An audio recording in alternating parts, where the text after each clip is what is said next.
Mile High Stadium, 76,000. The perennial sellout, the Raiders and the Denver Broncos, two teams struggling out of the gate, each with 2 losses. And the simple mathematics, you lose the first 3 games of the season, only 3 teams, only 3 in history have recovered to get to the playoffs. Yeah, and Dick, the strange thing about these 2 teams is, one in the preseason, Art Shell said, this is the best team I've coached as a Los Angeles Raider head coach, and they're 0-2. And for the Denver Broncos, who historically have kind of ridden the arm of John Elway, he's had 3 interceptions, 2 returned for touchdowns, and he admitted to us day before yesterday, look, I got to play 60 minutes. I put it right on my shoulders. My performance has got to be better. The Broncos, in their 1965 uniforms, will receive the kickoff. The old Oakland Raiders 63 uniforms on display. As Jaeger puts it in play, spins it deep. Butler by Note, the rookie from Ohio State, but that is Derek Russell, and Derek Russell out of bounds with a flag down.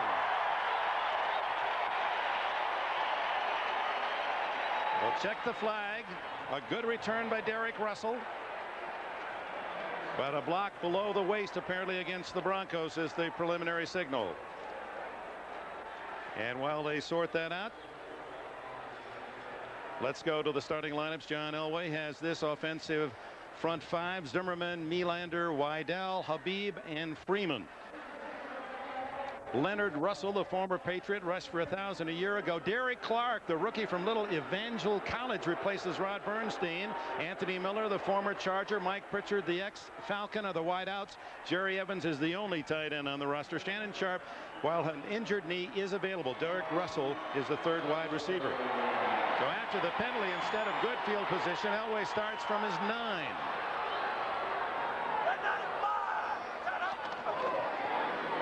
This is Leonard Russell. And the big guy at 235 has the speed to turn the corner, and out of bounds after a pickup of 5. The defense for the Los Angeles Raiders, young up front with Howie Long gone and Greg Townsend, Harrison Ball, McLaughlin, and Smith. The backers are Aaron Wallace, Greg Biekert, and Winston Moss. Moss, the defensive captain. McDaniel and Washington at the corners. Hoskins and Anderson, the hitters at safety. When they go to the Pirate, they bring in Mike Jones, a good cover linebacker, and the Pro Bowler Albert Lewis. 2nd and 5. Russell in motion.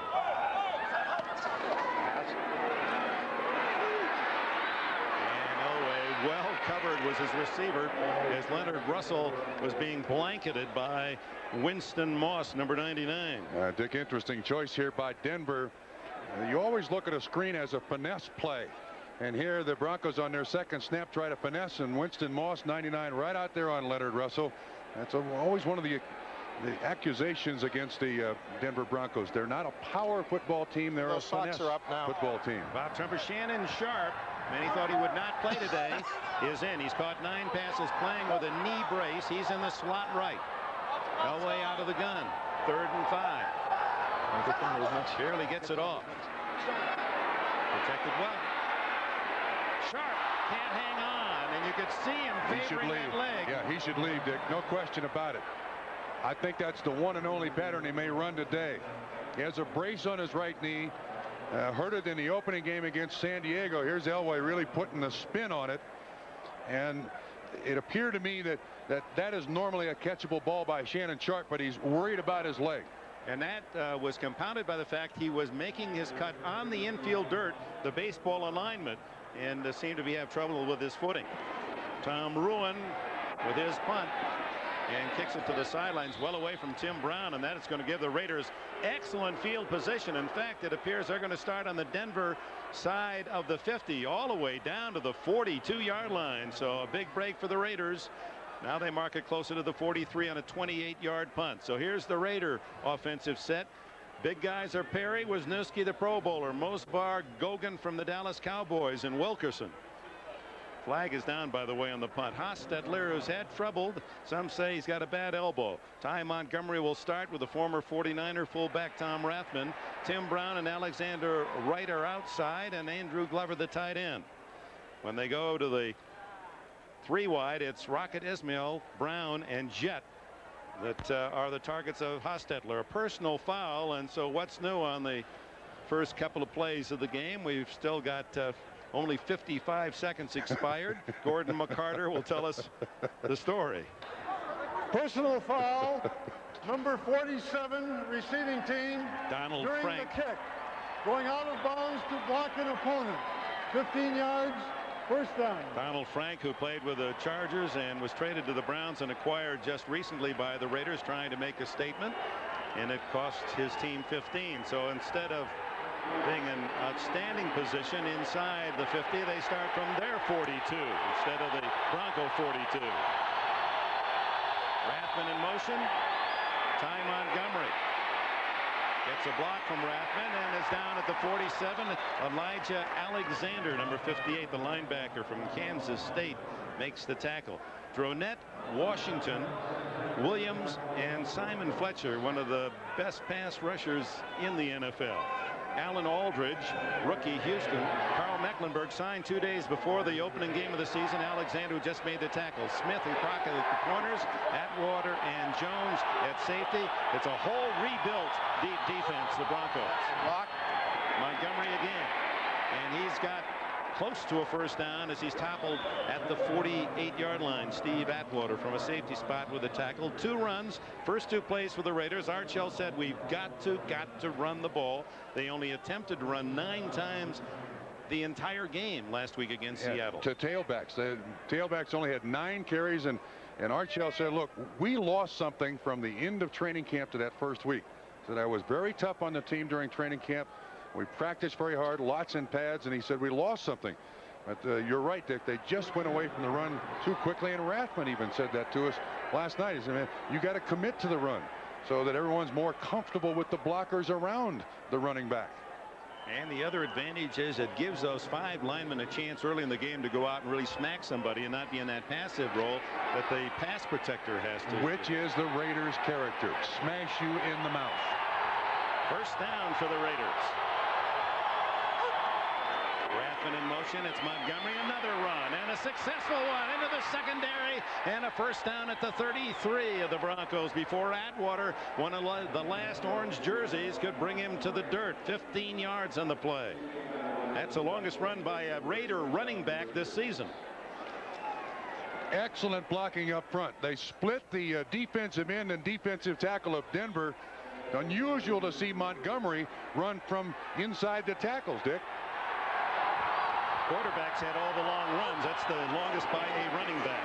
Rathman takes his turn, and Rathman, who had accounted for only 16 yards rushing in 2 games, gets 12 on his first attempt today. Another Raider first down. And Dick, look who's making the tackles here. The defensive backs. Again, this is a big offensive line.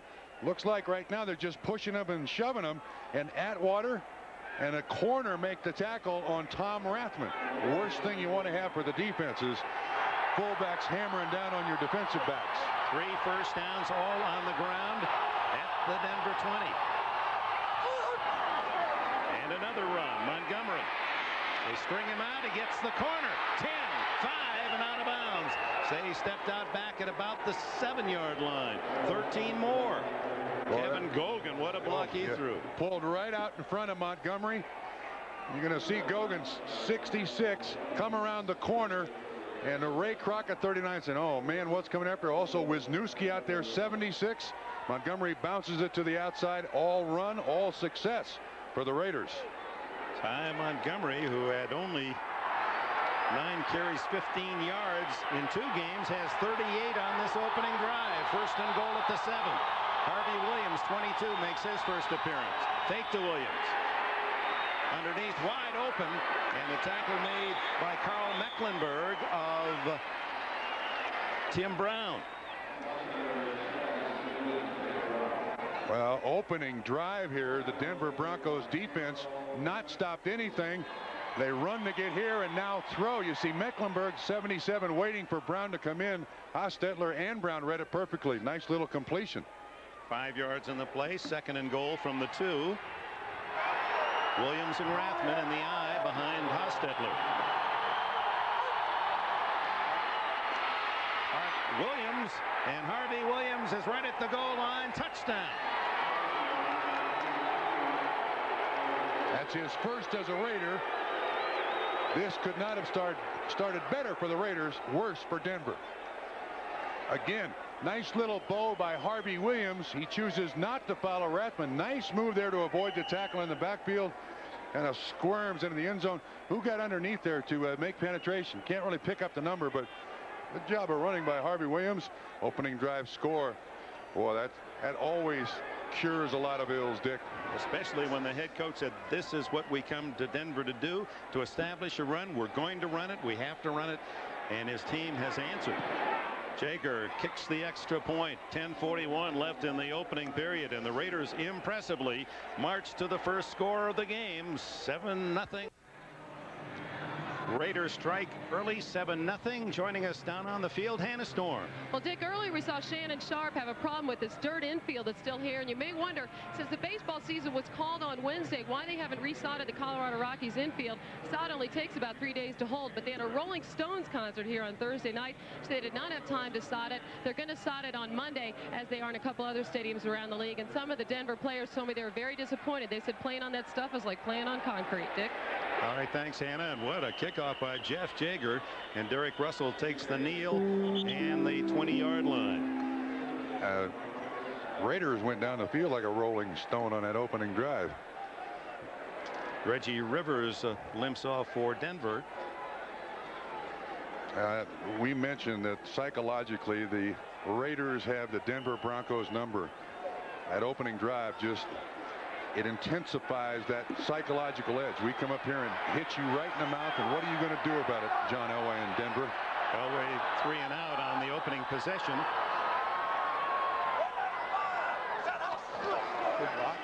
And the give is to young Derek Clark, and Clark has 10 yards. The 235-pound rookie from Evangel College, the Crusaders in Springfield, Missouri. Dick, with big running backs in the backfield, you're gonna see a lot of pulling here by the Denver Broncos to get around this defense.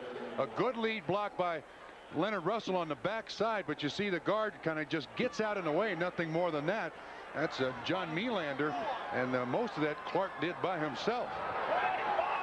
Clark playing for the injured Rod Bernstein. Bernstein with a hamstring. He tried it out today and did not to go with a flag down. And this is Leonard Russell as he's to the short side of the field, run out of bounds, but it appeared that Nolan Harrison had jumped into the neutral zone. But Dick, already Denver running for the corners, running the sweeps, not going straight at this Raider defense.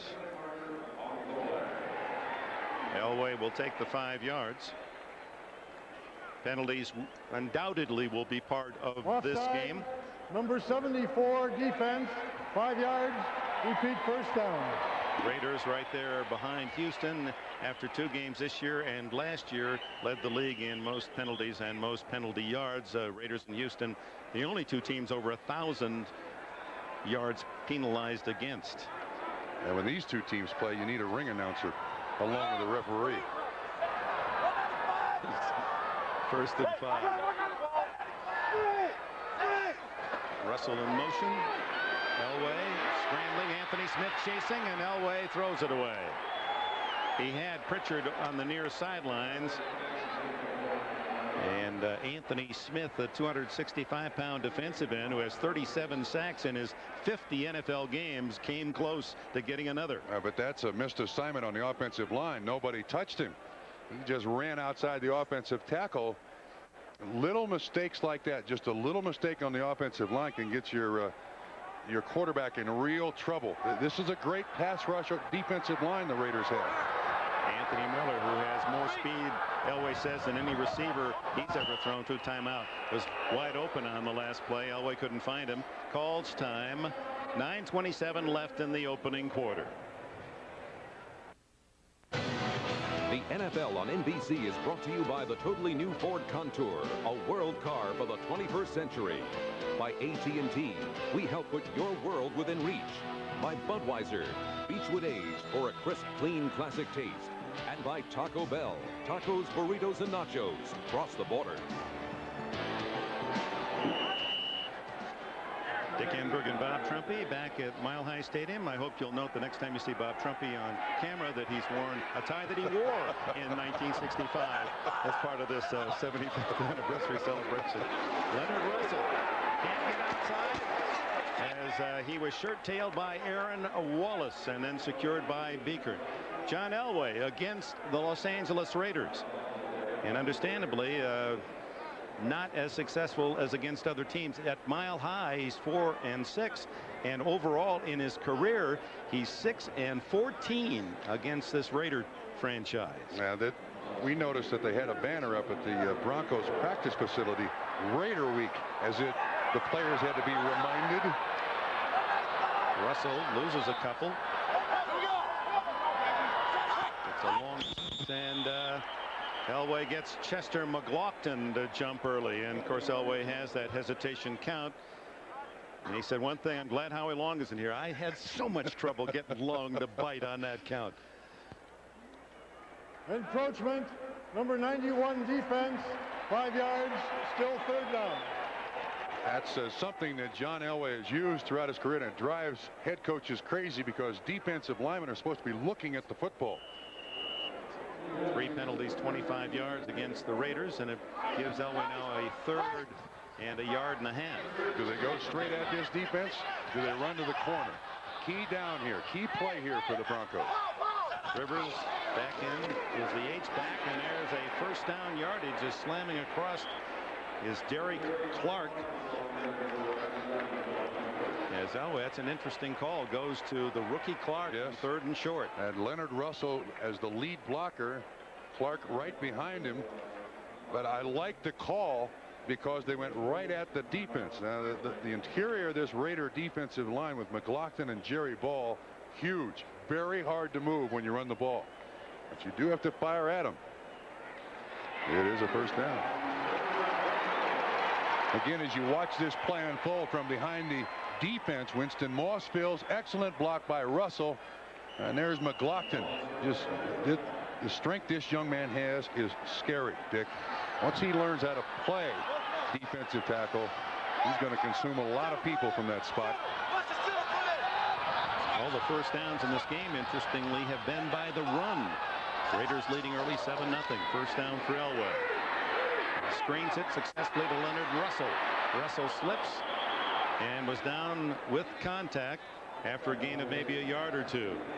Nolan Harrison and Winston Moss there for the Raiders. Interesting choice here that Leonard Russell, who carried the ball 300 times last year for the New England Patriots, is used as a receiver on these screens. I mean, again, it's a finesse move. Try to get around this defensive line, slow down the pass rush a little bit. This guy is best when he carries it 20 to 25 times a game. What a find for the Denver Broncos. That is quite a story. It wasn't just a find, it was a hide. They had to hide him from the Raiders, who wanted him as well as a free agent. Elway, who hasn't gone deep yet, has man wide open, Derek Russell. And Russell is to the 27-yard line. Albert Lewis, the tackler, 31 yards. Well, this is the arm strength of John Elway.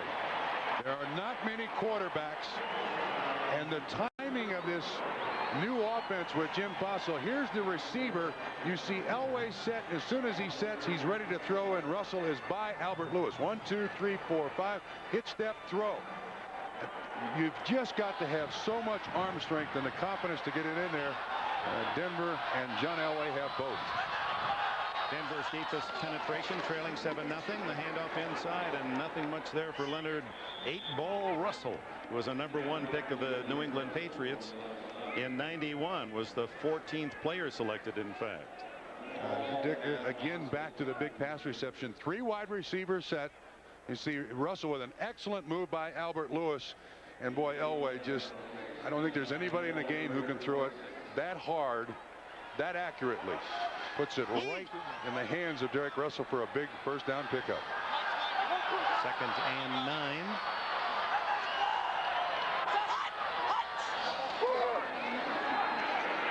Elway guns. Is it caught? Yes. Russell digging that. No, now they say he trapped it. A late call. Russell down low to try to pick it off the grass. 3rd and 9. Dick, I couldn't really see the reception. You had defenders closing on the receiver. Well, it does hit the ground. There's no question about that. It appears to be a good call. So now a big, see if we can see any other part of the ball hit the ground. Albert Lewis just got his hand in there, and it is on the ground. Excellent call. 6 defensive backs for the Raiders. Elway has it knocked right back into his lap. Almost caught his own pass as it was blocked apparently by Andre Bruce coming in from the left side. Only got a little penetration, but then he gets up in the air. He's on Russell Freeman 68. 56 is right there. He's reading the quarterback's eyes, hit him right in the arm. Good defensive play by the Los Angeles Raiders. So it'll be a 44-yard attempt. Jeff Campbell, the wide receiver, to hold for Jason Elam, who is a perfect 5 for 5 on the young season. Young man who played at the University of Hawaii. He is 6 for 6. 43 yards officially, and with 5:35 left in the opening quarter, Raiders 7, Broncos 3. The Raiders with the lead 7-3 after Elam's 43-yard field goal. He's going to kick it off deep to return. Rocket Ismail and Harvey Williams. Rocket, the feared returner. So they kick it the other way toward Harvey Williams at the 10. 20. Runs into his own men at the 30, and down at the 31, Reggie Rivers made the tackle. It's the most talked about move since the Dodgers left Brooklyn. Frazier moves to Tuesday this week.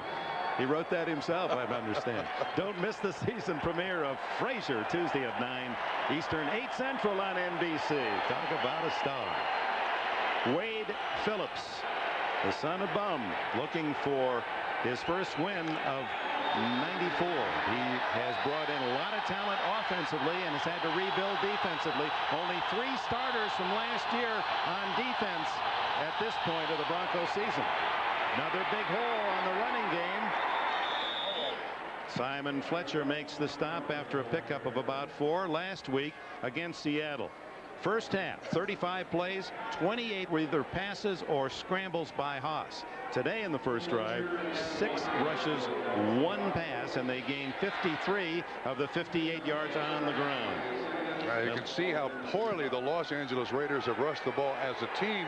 The rest of those players, individuals, including one Marcus Allen of the Chiefs. 2nd down, 6. Hostetler deep, and Ty Montgomery is on his way for a Raider touchdown. 65 yards.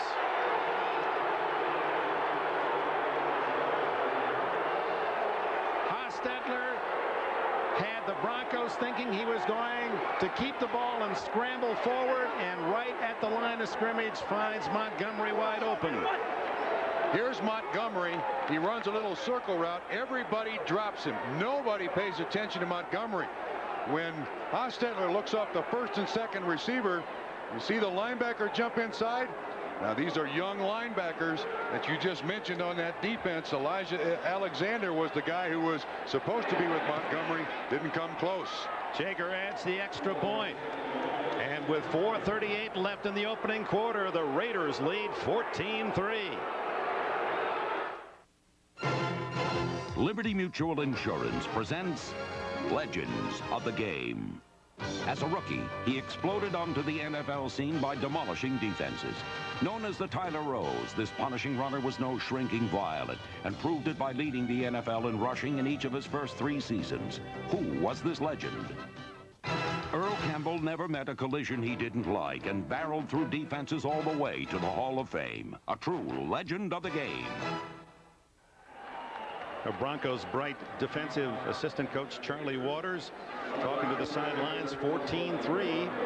Denver down to the Raiders, and Jager again rooting that one deep into the end zone for the touchback to Derek Russell. Excuse me, Charlie Waters was just talking to Steve Atwater. Atwater is here. Again, here is Montgomery. We got man coverage, and the free safety sets over here, and the linebacker, because of the scramble, just loses track of Montgomery. Again, I'm going to blame this on inexperience. There isn't a lot of time together. And Montgomery is wide open. Hostetler does a great job. Rondell Jones can't catch up with Ty Montgomery.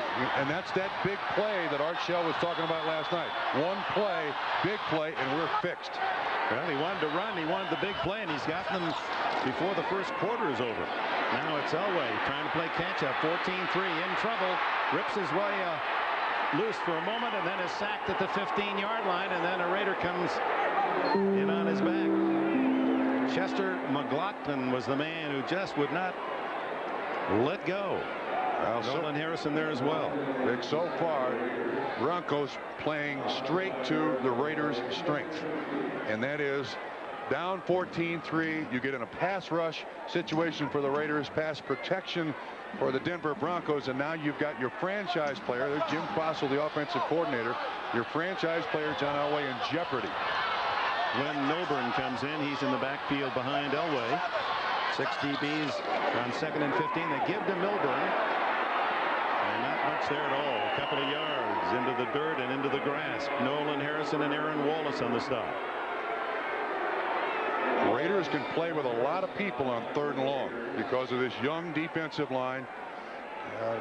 McLaughlin is a decent pass rusher, but Harrison and Anthony Smith on the outside can really wreak havoc on a quarterback or pass protection. And now Denver's got to be very careful. Protect that football. Don't turn it over here. 3rd and a long 12. Elway shotgun. 4 wideouts. And Shannon Sharp is in the game. Elway goes low. Wide open is Anthony Miller, but he misses him. Miller was 12 yards beyond the nearest white jersey, but Elway overshot him. And remember yesterday, John said Miller is one of the few guys I've ever had to think, gee, I got to throw it as hard as I can because he can run and catch everything.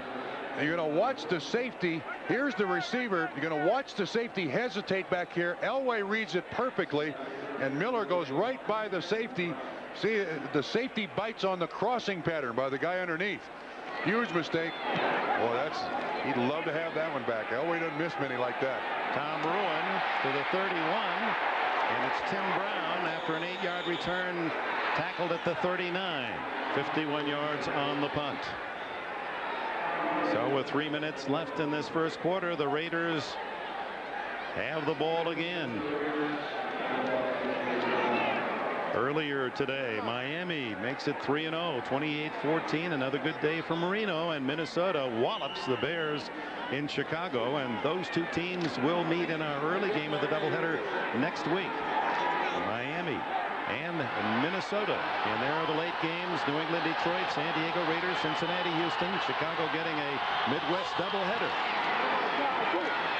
Ty Montgomery outside again and tripped up at the 47 and a flag down and thrown right at the feet of number 71 Gerald Perry, the ex-Bronco, playing tackle for the Raiders. Holding.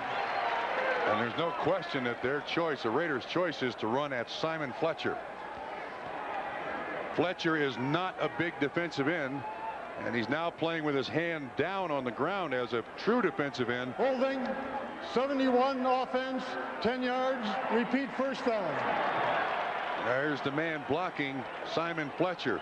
Last year he was up. There's almost a 70-pound difference between defensive end and offensive tackle. And Fletcher is not going to win many of those situations on a straight run block. He only an offensive tackle. They only penalized the Raiders 8 yards on the play to the 31. The line of scrimmage was the 39. The spot of the foul, I guess, 2 yards beyond the line of scrimmage. Tackled by Alexander as Rathman gets to the 36-yard line.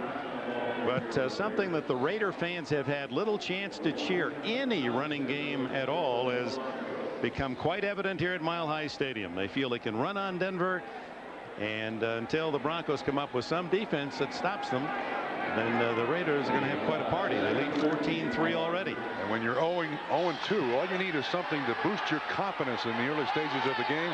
The Raiders have gotten that boost. 62 yards already. That's about what they've been averaging. And there's going to be a penalty on the Broncos. A free play for Hostetler.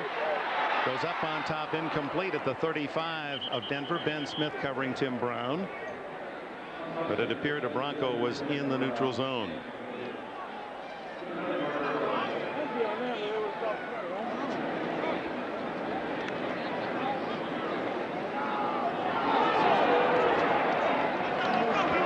Offside, 73 defense, 5 yards, repeat second down. I think he's got the wrong defensive end, but let's see if we can pick up any movement from the tackle. And there's a little rocking back there by Wilkerson, 68. And I don't believe that's Simon Fletcher that was in there. But the penalty does stand. Simon Fletcher, probably the best NFL lineman going that has not made it to the Pro Bowl. He's right with Reggie White in sacks the last 5 years. No one will vote for him. Hostetler underneath, rocked by Tom Rathman over the middle. Carl Mecklenburg on the coverage. Richard Harvey was there as well. Rathman on the little circle route out of the backfield. It appears to me that what the Raiders are doing right now is trying to suck a lot of people up to the line of scrimmage, and then they can utilize all that great speed on the outside.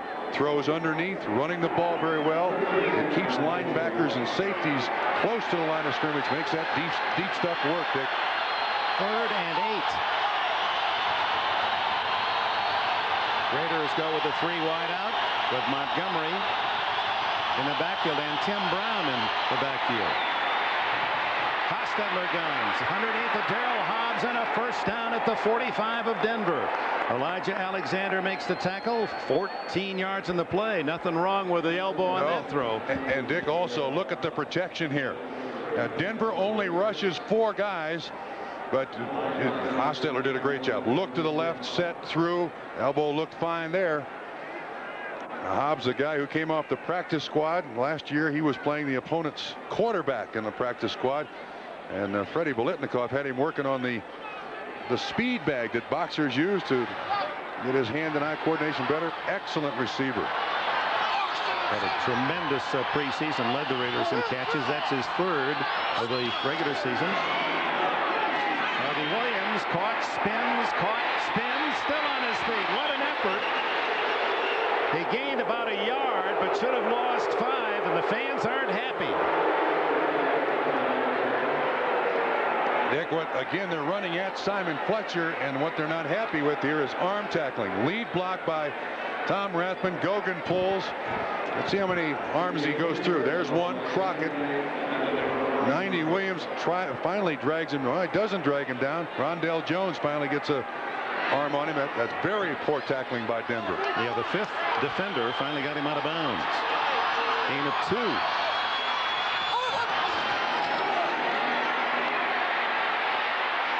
Going long, but only orange jerseys there as Hostetler saw his man double covered. Rocket Ismail, Rondell Jones, and Ben Smith. Look, he's up. He hasn't been on the ground yet today. Very unusual for Hostetler. Sacked 50 times last year. Banged all over the place this year. 9 times this year. And that little bit of running to start the game has now slowed down the pass rush of the Denver Broncos. 9 times the Raider quarterbacks have been sacked. Hostetler 4 times. And after the early games, the Raiders 3rd in most times their quarterback sacked. They were 2nd last year. 3rd and 8 for Haas. Under pressure, and it's Tim Brown in the open. Breaking a tackle. 15, 10, touchdown!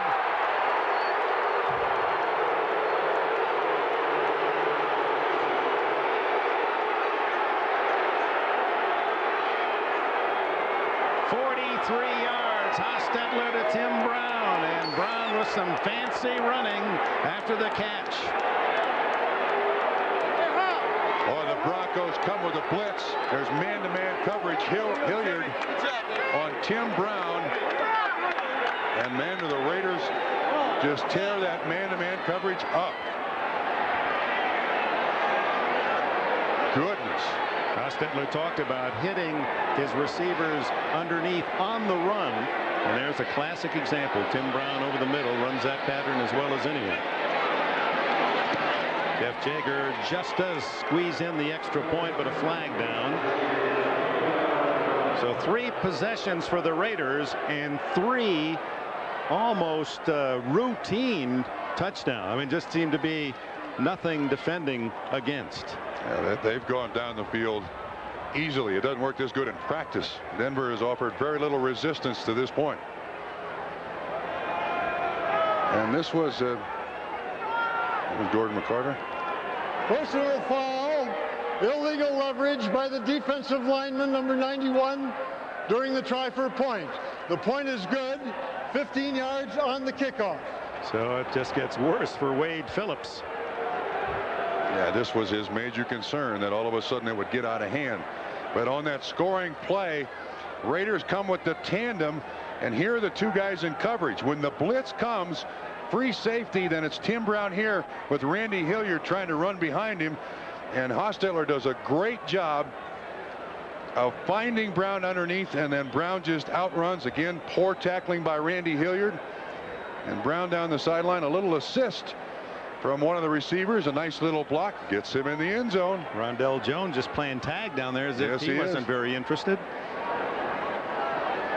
So the fans booing the ease with which the Raiders have piled up a 21-3 score with 15 seconds left in the opening quarter, but also the effort by the defense. It hasn't been very inspired. They're not those shoulder tackles, but a lot of arms and reaches. And Dick, it is seldom in the last 15 or 18 years you've been in this stadium and heard it this quiet. Or as many boos as were just evidenced on the touchdown to Brown. There's the defensive coordinator. He said to us the other day, we are under siege. Well, he's playing without two starting linebackers, in fairness to Charlie Waters. Mike Kroll is injured and Dave Wyman injured, so they've had to make some changes. In fact, Carl Mecklenburg, who many thought might not even be with the Broncos this year, signed 2 days before the opener.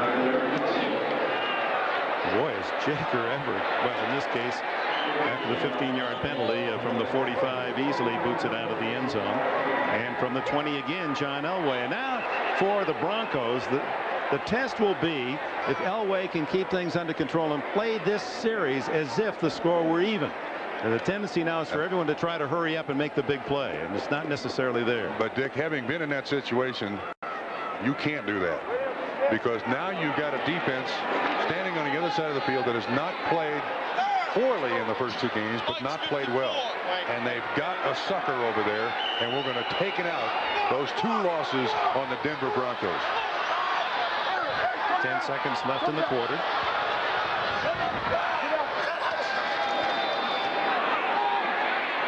Elway over the middle, throws behind Mike Pritchard, incomplete. So Elway now is 1 for 8 in this first quarter. The one pass complete to Russell, 31 yards.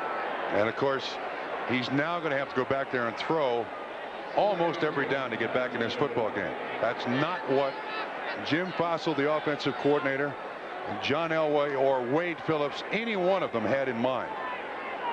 Denver needs balance because they need to keep their defense off the field. Anthony Miller with all the speed to the top of the screen.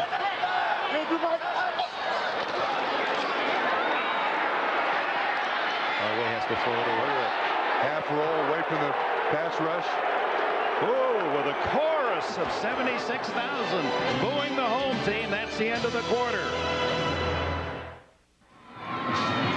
With Bob Trumpy and Hannah Storm, Dick Enberg at Mile High Stadium. Welcome back. Start of the second quarter.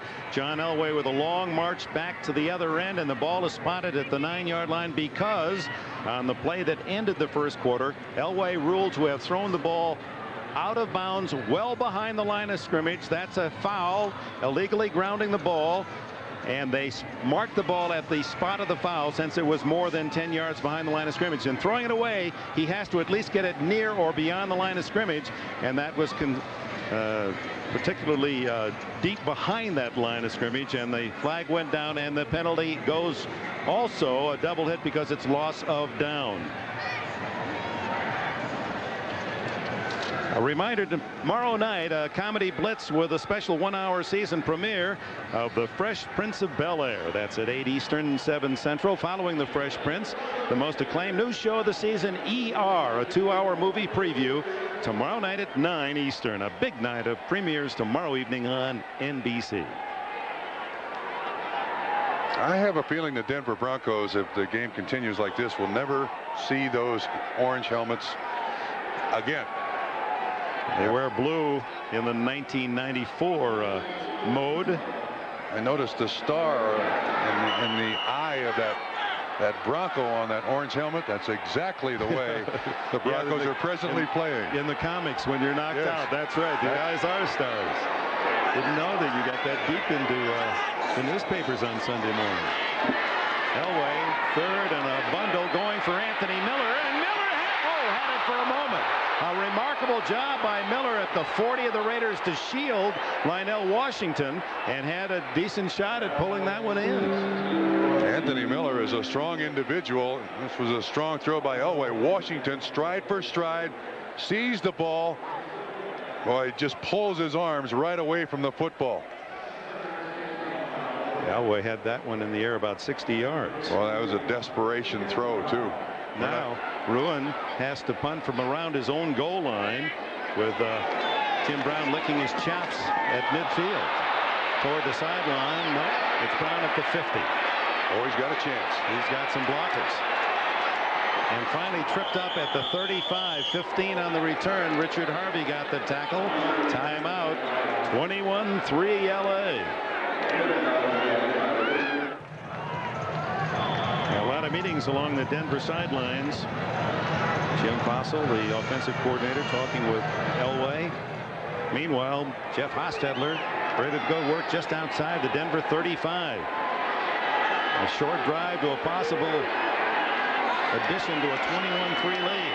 Harvey Williams hit after 2, maybe 3. Richard Harvey, and Ben Smith comes up from the corner, the ex-Eagle, to make the stop. Williams wants the opportunity to be that other running back for the Los Angeles Raiders.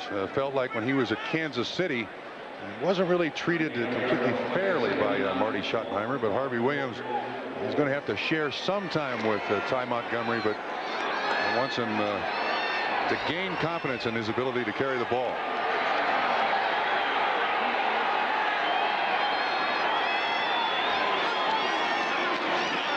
Fake to Williams. Hostetler, a ton of time, and throws it away. Williams on the near sidelines. Rocket Ismail had slipped down at the 23-yard line. Yeah, that footing. There's Ben Smith was in on the coverage. Smith is more than a number for the Denver Broncos. From the University of Georgia, #1 pick in 1990, and acquired by trade this year. And many said this man would never, ever play this game again. 2 knee reconstructions, out for 2 years. Worked 3 days a week, 3 to 5 hours a day for 2 years to get back, and is playing. A medical miracle. Hostetler on third. Underneath he goes to the tight end, Andrew Glover, and Glover battles his way inside the 25 and a first down. Just to complete the story on Ben Smith, it would have been very easy for him, having reconstructive surgery, and something went wrong. They had to go back in and reconstruct it again. Could have taken the insurance, might even have been a lawsuit involved, but he elected to go through 2 years of all that hard work to prove that he could still compete. Yeah, Eagles wanted him to move to free safety. He said, no, I can still play corner. And he's playing corner for the Denver Broncos, although nobody for the Denver Broncos is playing well today. First down at the 24. Harvey Williams, good size hole. Down to the 19, a pickup of 5 on first down. Elijah Alfred Alexander III. Number 58 at linebacker makes the stop. So this huge crowd of 76,000, the 190th consecutive sellout in Denver, stunned by the success of the Los Angeles Raiders. The Raiders, who had scored only 23 points total in 2 games, lowest in the NFL, are in position to hit more than that very early in the second quarter. Well, there's a lot of sour looks on that Denver sideline, Dick. 2nd and 5. Williams, look at the block. Gogan again out in front. Carl Mecklenburg makes the stop. It's just shy of the first down, going to be close. 3rd and less than a yard. You saw Kevin Gogan there told us last night that when he blocked for Emmitt Smith with the Dallas Cowboys, all Emmitt wanted was movement. Just get in front of him and stay in front of him. Here with the Los Angeles Raiders, he said, we blocked to clear a hole. So it's been quite a change for him. A lot more pulling for a guy who is 6'7", 312 pounds. A lot of yardage out there for Kevin Gogan every week. 3rd and short, and Hostetler looking for a big play. Underneath to the tight end, backup tight end Kevin Smith, his first NFL catch and a first down inside the 10. Kevin Smith, whose dad Charlie Smith, remember him, the running back, number 23 of the Oakland Raiders, 68 through 74. Good play action fake by Jeff Hostetler, dronette in his face, 99, but Kevin Smith, he's got better hands than his dad had. His dad was a receiver in college at Utah with me. Raiders made him a running back. He was an excellent running back, but not a great receiver. Kevin appears to be a natural receiver. Well, he was a running back at UCLA, and they've converted him to tight end, something that the Raiders have done through the years. 1st and goal, and for the first time, they stuffed the run. Harvey Williams gets 0. Yeah, but Dick, they had to do it with the strong safety, Steve Atwater, up there at the line of scrimmage. That's what's going to happen now. Denver is going to have to commit more people to stop the run. You'll see Atwater come right there, 27. Now when they've got 7 guys up to the line of scrimmage, that makes that deep passing game, that vertical game, work that much better for the Raiders. 2nd and goal, just inside the 8. Split back, should throw. Chet and Ismail to the left. Hostetler wide open, incomplete. Oh my, Ray Crockett at the last minute with a dive to deny Rocket Ismail, who was wide open in the back of the end zone. And you're going to see the matchup. It's man-to-man. Crockett has that cast on his hand, although it's a little smaller cast, but you're right. Hostetler a little late in throwing that ball. Couldn't quite find him quick enough. He's looking all over the place. Just slightly behind the receiver, allows Crockett to get that cast on the ball and knock it away. 3rd and goal. Just that close. A Crockett fingernail from 28 to 3. Timeout, Hostetler. 10 minutes and 20 seconds left in this first half. The Bronco fans trying to help their defense stop the Raiders. The NFL on NBC is brought to you by Dodge. The more things change, the more things look like the new Dodge. By Burger King, value every day, have it your way. By Goodyear, #1 in tires. And by Castrol Syntex, the full synthetic motor oil that protects in ways other oils can't. Now the land of the Broncos. It's all Los Angeles, 21 to 3. 3rd and goal, 8-yard line. And the Broncos need a stop. Force at least the field goal attempt. Hobbs is in. He's to the right. Brown slotted right. Ismail far left. Brown in motion. Oh, he's wide open. And touchdown to the tight end Glover. Well, there were 2 receivers wide open, Dick. Hostetler had his choice. He took Glover, but Ty Montgomery uncovered in the end zone. Jeff Hostetler's 3rd touchdown pass of the first half, as the Raiders have scored more already than the entire total of the first 2 games. There were 6 defensive backs in the ball game for the Denver Broncos, and how 6 could not cover 2 receivers is beyond me, but 2 were wide open. Try for point by Jaeger. 28 to 3, Los Angeles. The Raiders have awakened. Andrew Glover with his first touchdown of the season. Former basketball star at Grambling. And Charlie Waters trying to figure up something to stop Los Angeles. Watch this. This is Ty Montgomery. He does not get the ball. Here is Glover. He gets the ball. Now look at both of those guys and how open they are, especially Montgomery, bottom of the screen. No one out there, but he chooses the guy in the end zone. Glover, Rondell Jones, 31, closest, but that is a total breakdown in the coverage for the Denver Broncos. This is, Charlie Waters is watching this with binoculars. That was after the play. Charlie told us in our visit that he was concerned. He said a lot of changes on defense. They've got, of course, 2 new cornerbacks. Dennis Smith is no longer there at a safety spot. Atwater's moved from free to strong safety. Only his 2nd game there. Fletcher's down as a defensive end. Mecklenburg, as you said earlier, wasn't going to be there, is now there. And last week was Rondell Jones' 31's first NFL start. So they're taking a heck of a chance with this defense and its youth and inexperience, and the Raiders have taken advantage of it in this first half.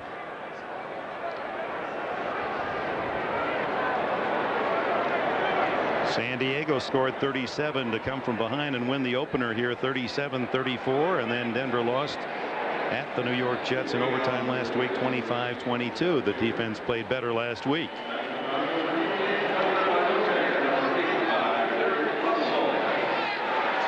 Jaeger hits a low ball into the wedge, picked up by the rookie, and young Derek Clark is out across the 40 to the 42-yard line. Jaeger slipping on the dirt infield as he delivered his kick and just punched a ground ball. Let's take a moment here behind the statistics here in the NFL. And a look at points scored, NFL average and the Raiders average a year ago. The Raiders averaging only 20.5 points per game, although they went on to a 10-6 season. This year only 11.5 prior to today, while the league average is up a touchdown. But today things have changed. Elway, that receiver covered, now has to scramble, dumps it, and Leonard Russell gains only a yard or 2 as he's hit by Albert Lewis. And Lewis, who was knocked out in the game against Seattle last Sunday at the Coliseum when teammate Eddie Anderson just crushed him in the side of the helmet as the two were trying to make a tackle, and Lewis gets up a bit slowly. He was knocked cold last week. Didn't remember anyone talking to him at all. And as bad as that second half was for the Raiders, he was the one guy that benefited. Yes. They were kidding. Raiders second half last week as bad as the Broncos first half this.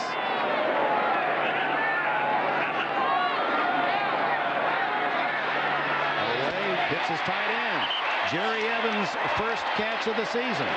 Winston Moss runs him out of bounds. First down in Raider territory. 14 on the play. Well, and now it looks like the Raiders are saying, look, 28-3, we're in no hurry. You're not going to get the big play.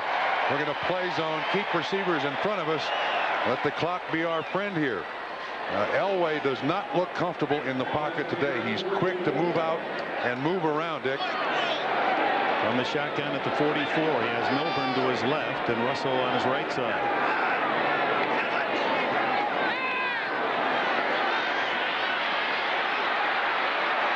Incomplete to Derek Russell, and he was covered by James Trapp. Again, quick out of the pocket.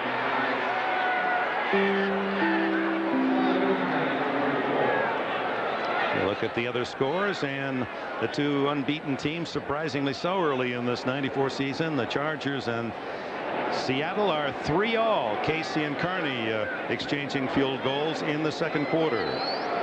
And Chris Warren, apparently an elbow injury, being x-rayed. That could be serious news for Seattle, and that's part of our big doubleheader next Sunday. I wouldn't have predicted that those 2 teams would be 2-0. These 2 teams would be 0-2. Elway way over the mark. Oh, looked like it was to Milburn, but it went to Miller a little shy, and a flag is down. Should this game continue to be an overmatch with the Raiders dominating, we will switch many of you watching to that Seattle-San Diego game. We, of course, by NFL contract, will stay in the Denver and Los Angeles markets. All against the Raiders for a defensive check and automatic first down at the 39, 5-yard penalty. That check was past the 5-yard limit. But again, saw that pass. There were 2 receivers very close to it, Miller and also Milburn. The offense here of Denver just doesn't look in sync at all. Elway 4 for 14. Give it to the youngster Derek Clark. Wrestled down after very little yardage. Rob Fredrickson, the #1 Raider draft pick out of Michigan State, making the stop. This is a situation where at 28-3, the offensive coordinator can't make the right call unless it's a touchdown. I mean, you're to the point now where you can't set up a defense for something in the near future.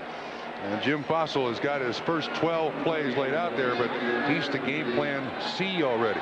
None of that is going to work. Pritchard looking for his first catch in motion. He's had 2 big games prior to today. Elway. Caught from behind by Mike Jones. There was a time when Jones would not have been able to get on the heels of Elway, but he's lost a step, and Jones tackles him after a short gain. And as a matter of fact, John Elway has, over the last year and a half or so, begun to throw the ball away. And when he gets hit here, looks like Jones kind of grabs his ankle, and he limped back to the huddle, Dick. It's bad enough to be down 28-3, but you don't want to lose John Elway for an extended period of time. Left ankle he's favoring there. 3rd and 5. And there's a flag down. Elway hit from behind. He knew it was coming. Milburn left early, and the tackle that was amazing, made by Eddie Anderson, who came on a safety blitz. He went by him and came back. It was Milburn who moved, number 22. And Raiders undoubtedly will take the sack, the second of this half. Illegal motion, left setback, penalty declined, 4th down. Seldom you see a blitz work this good. This is Eddie Anderson coming here. He misses Elway on the first time. Elway does a good job of avoiding it. Then nobody open downfield. Anderson on the ground, gets up, makes the sack. So the drive halts at the 40, and Ruin into punt unless this is a fake. 28-3 the Raiders. Brown at his 10. Now Reggie Rivers walking around with it. Doesn't have enough men out there. Here comes the 11th man. Oh my. This is a very discouraging first half for Wade Phillips' team and the fans of the Broncos. They're going to take the delay of game, which doesn't hurt them, back to the 45 if indeed the Raiders don't decline, and they're going to say now make them kick it short. Delay of game, offense. The penalty yardage of 5 yards is declined. It is still 4th down at this spot. Well, if they could, at halftime they'd change from these orange uniforms back to their regular Blame it on uniforms. something, huh? Absolutely. It can't be us, Dick.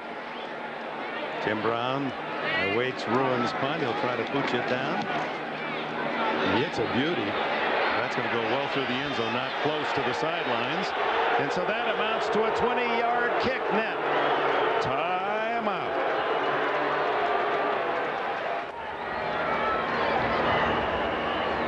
(28-3), and the Raiders have it again. Let's go to Hannah Storm. Well, it certainly appeared as if John Elway twisted his ankle on that last series, Dick. However, it's not serious. In fact, he's not even receiving treatment. He's simply trying to walk it off, and he'll be right back in the game. Dick. All right, thanks, Hannah. Ty Montgomery on the sweep, tackled for a loss. Steve Atwater, again from his safety spot, coming up to make the hit. And again, Denver now coming up with more people. And here's Montgomery. He'll be there. Here's the lead play. You got guards pulling, and here's Atwater coming up. But Denver is committing more people to the line of scrimmage to try to stop the run. And that just plays into the hands of the Raiders. Again, if the Raiders don't turn the ball over to the Denver Broncos here, this game is, for all intents and purposes, done. Over. Hostetler hit as he throws, finds his tight end, and Glover carrying tacklers with him.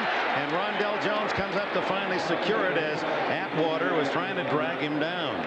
Glover is a load at 6'6" and 245, first down. Basketball player in college, also a track athlete in college. And the Raiders use their tight ends more as receivers than they do blockers. Atwater, of course, not used to tight end coverage. Just his second game at strong safety. That's the spot that Dennis Smith used to play. And there is pressure on Hostetler. Well, Mecklenburg down to his feet, but first time we've seen Hostetler on the ground today, Dick.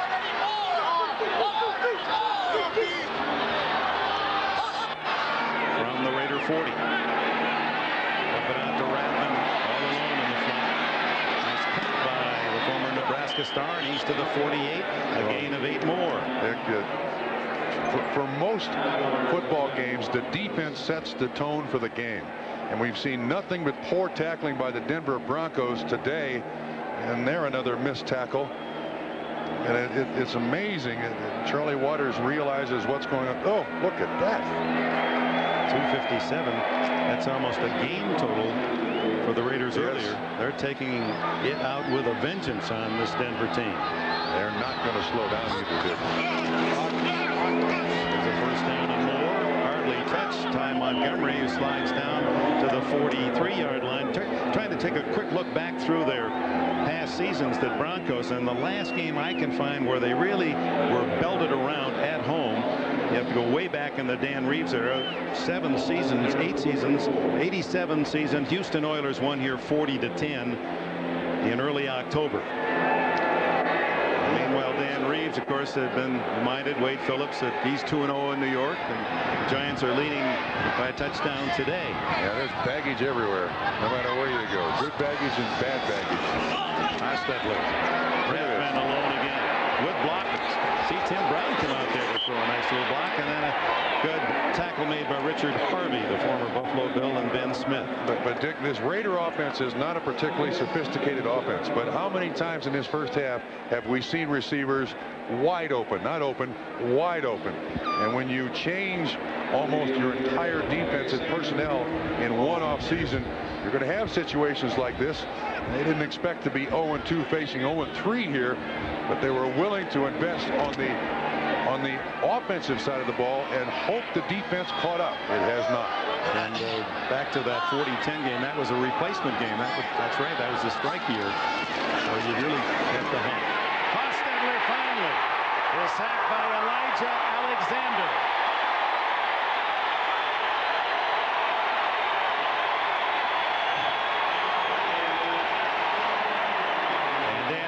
Following up on the sack by Alexander, and Haas thought that was unnecessary. Broncos don't have much choice, Dick. They got to take chances, come with a blitz, try to get the turnover to somehow get back in this football game. Alexander 58 from the outside, nobody touches him. And then 90 Dan Williams. Yeah, that's up to the referee to call that flag. The referee standing back there to do one thing, protect the quarterback. Maybe he should have thrown it. Hostetler calls timeout, a 10-yard loss. 2 minutes, 42 seconds remaining in the opening half. It's all Los Angeles Raiders.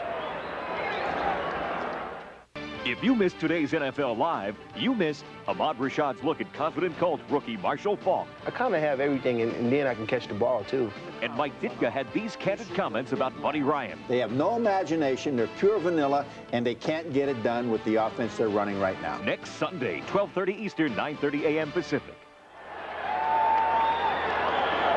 Ticking down toward the end of the first half, and the Raiders offense certainly feeling much better about itself, and Wade Phillips Broncos not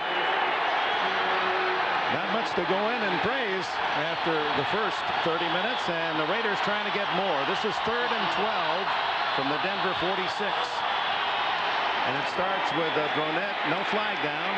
Hostetler wide open, Hobbs, and no, he was out of bounds is the call. Crockett on the coverage.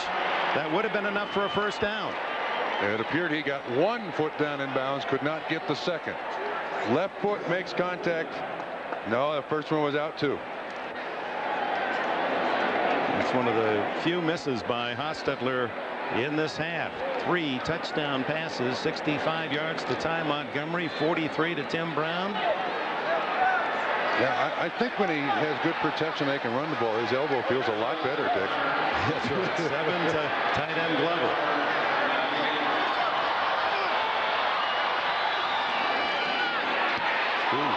Nearly blocked. Gossett nails the end zone, so it'll be the touchback at the 20. Ben Smith was the man trying to block the punt. A reminder coming up, it's the Domino's Pizza NFL Live halftime report with Greg Gumbel and Mike Ditka. They'll bring you up to date all the scores, all the highlights from around the league here in week 3 coming up at halftime. Well, 2:29 to go. Denver has thrown a shoe here in this first half. They've got 2 timeouts. Certainly a touchdown would boost something. They got to go with the hurry-up offense here. Try to get something. You're right. 6 defensive backs facing Elway. He throws way away from Shannon Sharp, and Sharp obviously not at full speed, carrying that heavy brace. Great players are bad, very bad patients. And Shannon Sharp should not be out there playing. He knows the situation the team's in 0-2 playing the Raiders division game. I want to contribute. But at some point you hurt your team more than you help it. 81 catches a year ago. The younger brother of Sterling of Green Bay. 2nd and 10. Underneath to Milburn. Good move. Good move. And the young man from Stanford to the 39, first down, 19 yards. Elway trying to get his team up there to get one more playoff before the 2-minute timeout. 2:08, 2:07. They've still got 2 timeouts left. And they won't get another play before the warning, but some fancy dancing by Glenn Milburn. 2 minutes to go in the half. Raiders 28-3, 2 minutes to go in the half. And that is a nice tie. Thank you very much, Dick. You must have had halves like this when Paul Brown, yes, the great Master Brown, come in at halftime. What would he say? Actually, he would say very little. I mean, there's a certain embarrassment to being down 28-3. A head coach doesn't have to rub it in because out in public you've just made very little effort to try to beat an opponent. So most coaches remain pretty quiet. Elway has to dump it off incomplete to Milburn. You could see that even had Milburn caught it, he had no place to go.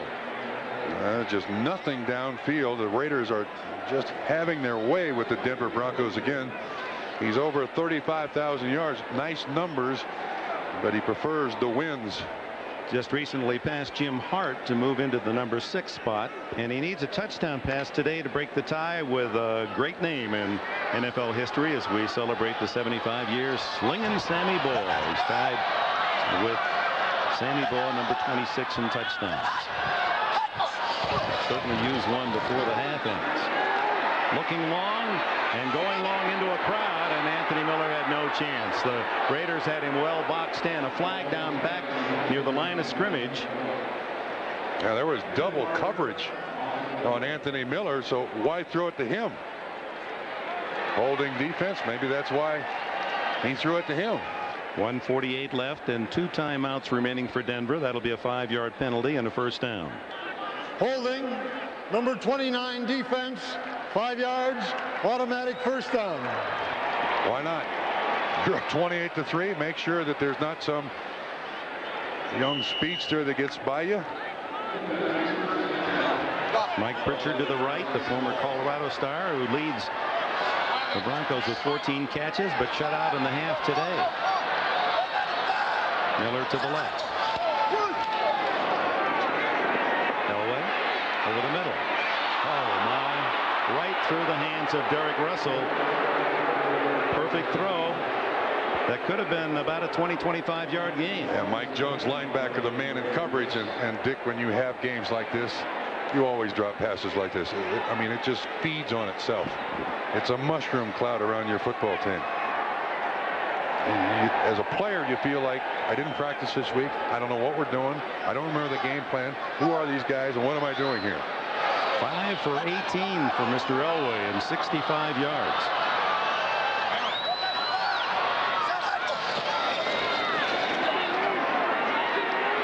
Over the middle. Miller. And a first down at the 40, wrapped up by Lionel Washington. 134-133. 15 on the play. First down.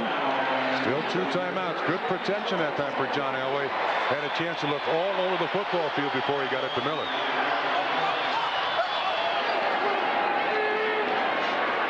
open again. This time it's Tillman. Cedric Tillman inside the 30. Another first down. Now he'll go to the line of scrimmage and just down the ball to stop the clock. Save those timeouts. Although he's got his team pretty much in order here, may not have to with 104. No, he's calling the play. Underneath to Milburn.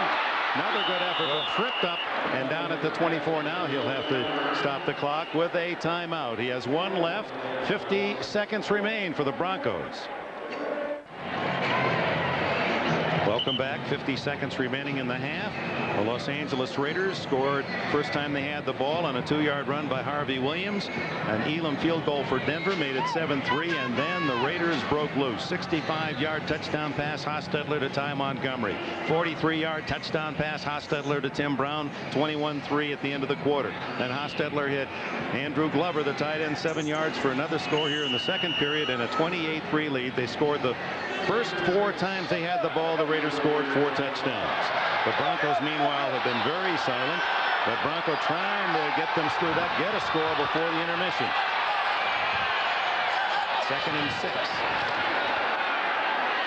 Oh, wide open was Miller, but short hopped at the 12-yard line. Blitz by the Los Angeles Raiders, and it required the Denver Broncos to keep the 2 backs in. They had to help here because they got people coming up inside, so always got to go outside. They did do a good job of picking it up, but one of those guys should be out in the pattern. You don't need Milburn and Tillman both blocking. Well done. 3rd down and 6. Elway pointing out Eddie Anderson creeping up, and the blitz is on. Milburn picks him up. No! Anderson took it right out of his hands, and then Milburn has it. 35, 20, and out of bounds at the 10. You saw the flag down, and it could be holding. It is. But quite an ad-lib effort by Glenn Milburn, who's shown some signs of good, flashy runs. But they asked Glenn Milburn to pass protect for John Elway against Eddie Anderson. That's a much bigger defensive back, and Eddie Anderson ran right over him. And it's interesting, Elway pointed right at Anderson and was telling Milburn he's coming. Number 22 offense, 10 yards, repeat 3rd down. Well, Milburn totally involved in that play. Here's Milburn trying to block Anderson. The collision's going to take place, and Anderson wins this collision, goes right through him, and there you also see him holding. And the ball is stripped away. Milburn gets it back. That was a miss, is what that was. Now that takes the ball out to the 35 with 36 seconds left, and 3rd down and 16 facing Elway. Raiders only bring 4 men on the charge. Elway going deep, no one there except Hoskins, and he almost had the interception. Tillman double covered. Lionel Washington and Hoskins were on the receiver. Shannon Sharp was the open man deep in the far corner. Yeah, that time Broncos brought Reggie Rivers in as a running back to help with the protection, and Eddie Anderson dropped back in coverage. And again, John Elway threw into double coverage. I saw Shannon Sharp over there too, but I think John has said Shannon is not a prospect today. Well, on 4th down and 16. Too long for the field goal, so Elway, 30 seconds left, hopes to pick up a big play. Whoops. And number 75, Brian Habib, pulling away from his stance, and flags all over. Look at the heads down. Look at the Broncos, hands on hips, heads down. Just very little has gone right in this half. Before the snap, 75 offense. 5 yards, still 4th down. What else can go wrong? Brian Habib, who played at Washington for a while. Kevin Gogan, his teammate. Gogan, his counterpart with the Raiders. We expected both teams to be near 100 yards in penalties. That's just the tradition of these teams in this rivalry. So 21 needed for a first down. Elway going long. Almost intercepted. Mike Pritchard, the intended receiver, well covered. Terry McDaniel, the Pro Bowler had him blanketed, and the Raiders take over on downs with 22 seconds left in the half, and the boos continue to grow. Dick, I was going to make the comment, when you have a team play like this at home, 0-2, the accusation of the team is it's not prepared. So I'm sure Wade Phillips is going to have to face that your team looked ill-prepared. Wake up, T-Mac! Wake up, baby!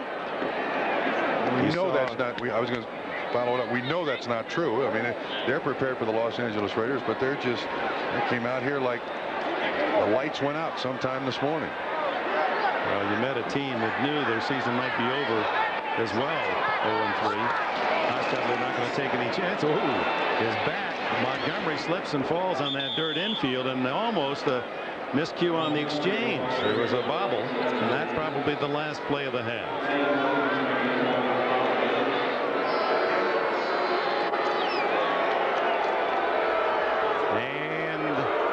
The fans escort the Broncos off the field. Haven't heard that kind of noise for a long time here. We go to Greg Gumbel in New York for the Domino's Pizza NFL live halftime report.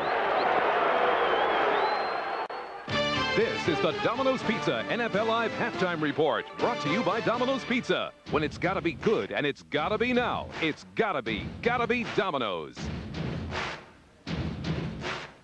And welcome back to our studios here in New York, everyone. Greg Gumbel along with Mike Ditka. Those of you who have been watching the games in Seattle and in Denver, let's run down the scores for you. And we'll begin with the game at Husky Stadium in Seattle. At halftime, the Chargers are leading the Seahawks by a score of 10-3. A couple of field goals in this game, and the difference is Natron Means, his 1-yard touchdown run in the second quarter to give the Chargers a 10-3 lead. What do you think about this game so far? Well, what's happened so far is really they haven't been able to put that much pressure on Humphrey. He's rolled out and he's made a couple big plays. San Diego's been, you know, they're making more big plays than anybody on offense, and basically a lot of us when Humphrey's out of the pocket. That's what he's done so well today. Seattle has lost 2 running backs in this game. Chris Warren left the game with an injured elbow. He had a bone chip in his elbow. However, that will be padded up, and he's expected back in the second half. John Vaughn, however, has left the game. He was poked in the eye, and he is not expected to return.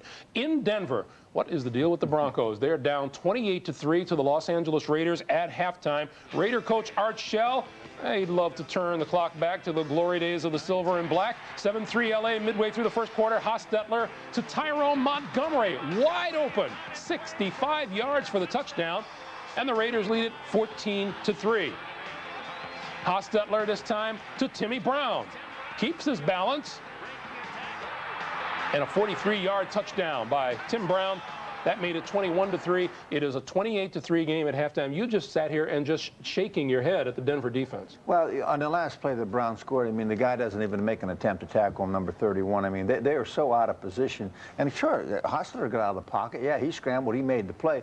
But still, there's nobody around. What they're doing is so out of sync. It's unbelievable. And, I mean, I don't care what your scheme is. The players have to play it on the field. Right now, they're not playing it on the field. Okay, Denver has not started a season 0-3 since 1968. They're in danger of doing that. Should this game not get any better, those of you watching this will take you to the game between the Chargers and the Seahawks. At the Meadowlands in East Rutherford, New Jersey, the Giants are trailing the Redskins at halftime by a score of 20-17. And in Anaheim, the 49ers are leading the Rams at halftime. The score is 17-10. We'll bring you the scores and highlights from the early games right after these messages from your local station.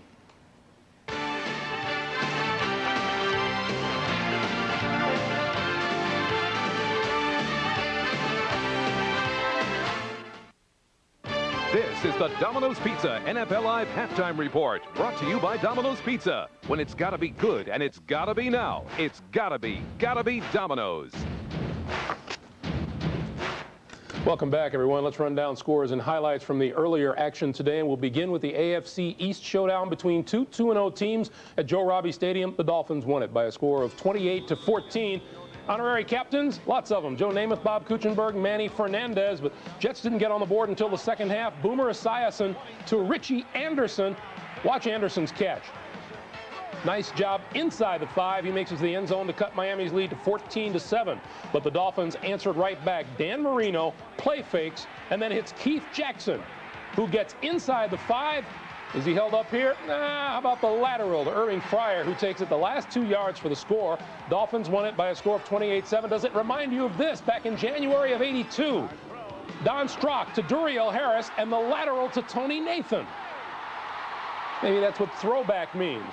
The Dolphins won today by a score of 28-14. Very impressive performance by the Miami Dolphins today, Mike. Really solid. They played good offense. They got the running game going for the first time this year, really going, and they played great defense. And I think it's a credit to the coaching staff what they did defensively, because they're plugging so many different people in there, Greg, to be able to do what they're doing with Troy Vincent out there. Linebackers are all shattered, and they're still playing good defense. I think against a pretty good team. I think the Jets are a pretty good team. Boomer Esiason threw 2 touchdown passes today, but he was also intercepted 4 times. Soldier Field in Chicago, the Bears were trampled by the Minnesota Vikings. 42-14 was the final score. And Phil Jackson, head coach of the Chicago Bulls, one of those looking on.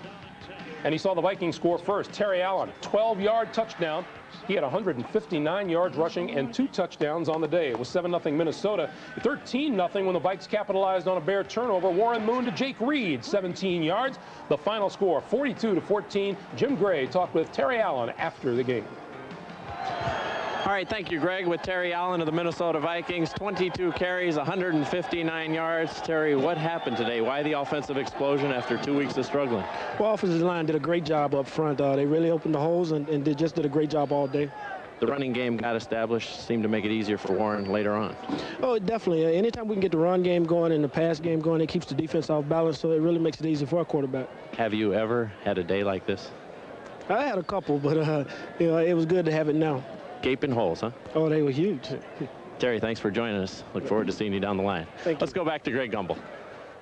All right, Jim Gray, 42 points for the Vikings today. They scored just 20 points total in the first 2 weeks. It's the 5th straight victory by the Vikings over the Bears. In Houston, the Oilers kept the Bills out of the end zone, but Steve Christie kicked 5 field goals. The Bills beat the Oilers by a score of 15-7. In Philadelphia, the Eagles welcomed Reggie White back to Philadelphia and beat the Packers today. 13-7 was the final. There's Reggie, and a lot of people happy to see him back. It was 7-3 Green Bay in the third after a Green Bay fumble. Randall Cunningham over the top for a yard.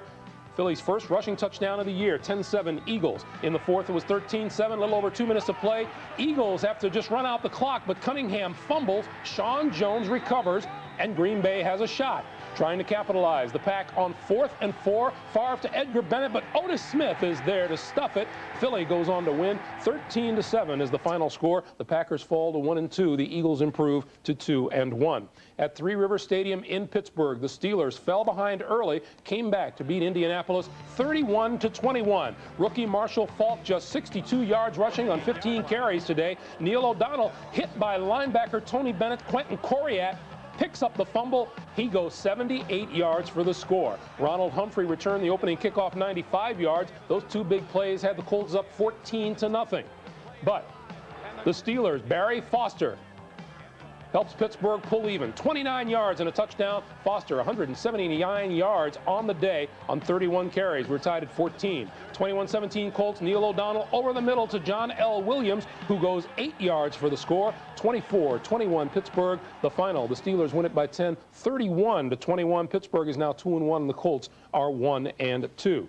In Cleveland, Buddy Ball hit a real wall today. The Browns shut out the Cardinals 32-0, the final score. A rough day for Jim McMahon, who got the start. He threw 2 interceptions, couldn't move the Cards' offense, nor could replacement Jay Schrader. He's picked off by Eric Turner, Turner's second pick of the day. This one he returns 93 yards. The Browns beat the Cards 32-0. The first time a Buddy Ryan coached team has been shut out. That covers a span of 86 games. Jim McMahon in the start, 19 for 38, 168 yards and 2 touchdowns. And where does Buddy Ball go from here? Well, he's got to redirect the offense because he's going to be shut out a lot more. That offense they got right now, I said before the game, unimaginative, very bland. They got to get something going.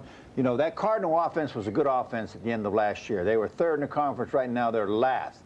And they got to do something about it. The first thing to do is get Berline back on the field. He's the best quarterback on that football team. Let him take that ball club. Give him a little bit to work with, and let's see what they can do. Browns scored 29 points in the second half today and won at 32-0. In Cincinnati, the Patriots win their first of the year. They beat they beat Cincinnati by a score of 31-28. Another big day throwing the football for Drew Bledsoe. He has his 4th consecutive 300-plus yard game throwing. That is a team record, and Marion Butts scored 2 touchdowns. And in Tampa, New Orleans got 3 field goals from Morton Anderson. They couldn't win either of their first 2 games at home in the Superdome. They get the first win of the year on the road, 9-7 over Tampa Bay. That'll do it for scores and highlights, and we'll send you back to the field for the second half right after these messages from your local station.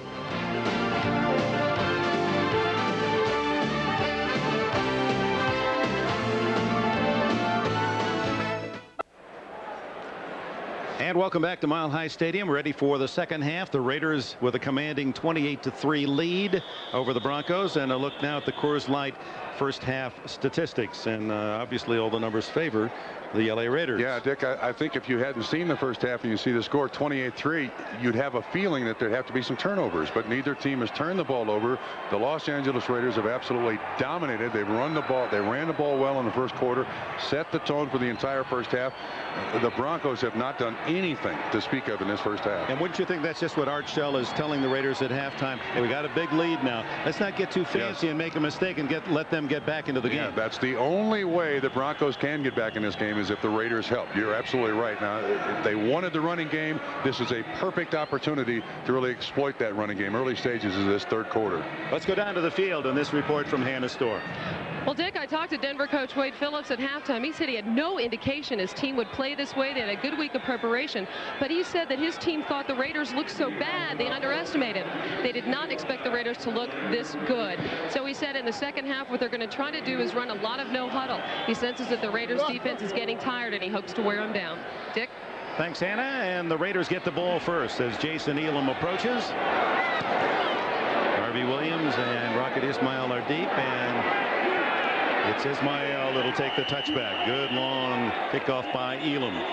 Well, the two quarterbacks, Jeff Hostetler, who's had to swipe away rumors that his arm, his elbow hurting him. Oh, no indication the first half. 10 out of 15, 190 yards, 3 touchdowns, and no interceptions. And Elway just 33% completions. Hostetler now against the Denver Broncos in 3.5 games has 11 touchdowns, 0 interceptions. That's amazing. Of course, last week Haas had 3 interceptions. Look at how the Raiders started. That cures any ills that you have, those 4 straight drives for touchdowns. And Hostetler the key. Comes out throwing. And has a man wide open, Tim Brown. Knocked down by Rondell Jones after a gain of 25. Dick, you just said the operative connected phrase there, wide open. In the first half, did we see receivers wide open? Total zone by the Denver Broncos. Linebackers up, a nice little gap there on top of the linebackers underneath the defensive backs. Easy completion for Jeff Hostetler. 3 today for Brown to give him 14 for the year to lead the Raiders, as he did last year when he set a Raider record, catching 80. Worth many millions to him. In fact, he almost became a Denver Bronco, remember, as they made a solid offer. On the ground, Ty Montgomery fumble, and the Broncos recover. And it's returnable. Ray Crockett down the sidelines at the 30. And tight ropes out of bounds. Are they going to say down by contact or not? No indication. So it'll be Denver. First and goal, just as the doctor ordered. 44-yard return by former Lion Ray Crockett. Watch 27. Atwater strips the ball loose. Ball on the ground. Crockett picks it up. Well, as nicely as the first half started for the Los Angeles Raiders, this, of course, gives the Denver Broncos a little bit of life. Atwater from the left strips the ball right away. He was on the ground, and there was contact foot to foot, but he does get up. This is when you're down 28-3. Nice tightrope, gets it down inside the 10-yard line. First and goal to start the second half. Alexander Wright was right there, could have touched him down, but apparently didn't see the ball had been fumbled. First and goal at the 9. Russell outside. And out of bounds at the 5, maybe the 4-yard line. Lionel Washington one-on-one with the tackle. And Steve Atwater, the one defender who made some hits that first half with that crushing tackle to force the fumble. And you don't think he was just looking to strip that ball away? Yeah, it's always costly, the turnovers, and for the Raiders, 4 touchdowns and a field goal out of 6 turnovers. This stadium has been very kind to the Denver Broncos. They've won some strange football games in some strange ways. Clark and Russell, two big backs. It's Russell up the middle at the goal line. No, they marked it right on the 1-foot line. Leonard Russell, who has 2 touchdowns rushing in the first 2 games. Now this is what Leonard Russell does best. Straight ahead, lowers the shoulder, good strong runner. Winston Moss, 99 assists on the tackle, and you see the helmet come loose from Leonard Russell. Not much for a score. 65. 3rd down.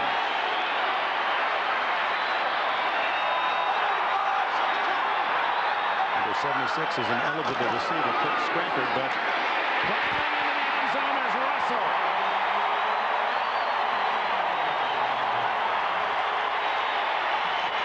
Steve Atwater forces the fumble. The Broncos convert after Crockett returned it 44 yards to the 9. Will that get Denver back in the game?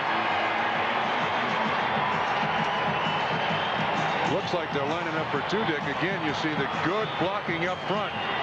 Clark, 43, a good lead block. 64, Melander, the guard, a good lead block. First Denver touchdown of the day. Russell got the call on all 3 plays from the 9 to score his 3rd touchdown. They go for the 2. Russell behind Elway. And they run it. And it's Russell tackled shy of the goal line. A good hit by Anthony Smith. Anthony Smith denies the 2, but Steve Atwater's play produces 6 Bronco points. It's 28-9.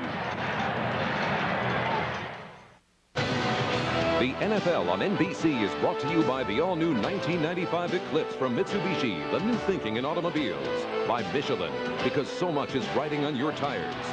By UPS, the official package delivery company of the NFL. And by Domino's Pizza. Call Domino's now. Buy a large 2-topping crunchy thin crust pizza and we'll give you a medium pizza free. Well, the Broncos convert the turnover into 6 points, and now it's Elam. His kick comes down to Harvey Williams at the 20. 25. And across the 30 with a flag down. And while they sort out the penalty, a reminder that NBC's Sunday Excitement doesn't stop with the NFL. Tonight, the exciting 2-hour season premiere of Sequest. Sequest tonight at 9 Eastern, 8 Central here on NBC. Holding is the call. Holding, number 87 receiving team during the return. 10 yards, 1st down. Tight end Glover. Leonard Russell, a free agent that was being sought heavily not only by the Broncos but by the Raiders. Yeah. In fact, the Raiders tried to find him. He just happened to take a flight to Denver. Denver was playing San Francisco in the exhibition season. Denver said, why don't you stay with us? The Raiders could not get a hold of the guy. He signs a contract with the Denver Broncos. Like the old AFL NFL days. Hit him away. Hostetler batted in the air, incomplete, and suddenly this defense revived. Dick, Richard Harvey. Now, Dick, I do not understand this. When Art Shell told us last night he wants to exploit the running game, this is a perfect opportunity. There's Charlie Waters. And at the top of the screen, you're going to see the hand get up, the outside man, the hand get up, and knock the ball up. Why aren't they running it? Richard Harvey acquired as a free agent from the Bills. 2nd and 10, throwing again. In a crowd, and short gain is smothered as Montgomery. Ben Smith from a corner and Elijah Alexander. I see, Dick, the running game right here takes the steam back out of the Denver Broncos. Art Shell on the sideline. That's now 3 passes and 1 run to start the 2nd half. Yes, the run produced a fumble, but at the same time, if you want to recapture control of this football game, you first recapture the line of scrimmage. The other thing the passing game does to the team 25 points behind is those incompletes lengthen the game. Yeah, stops the clock. You're right. 3rd down. Down he goes, and listen to this crowd as Mecklenburg, the veteran, has the sack.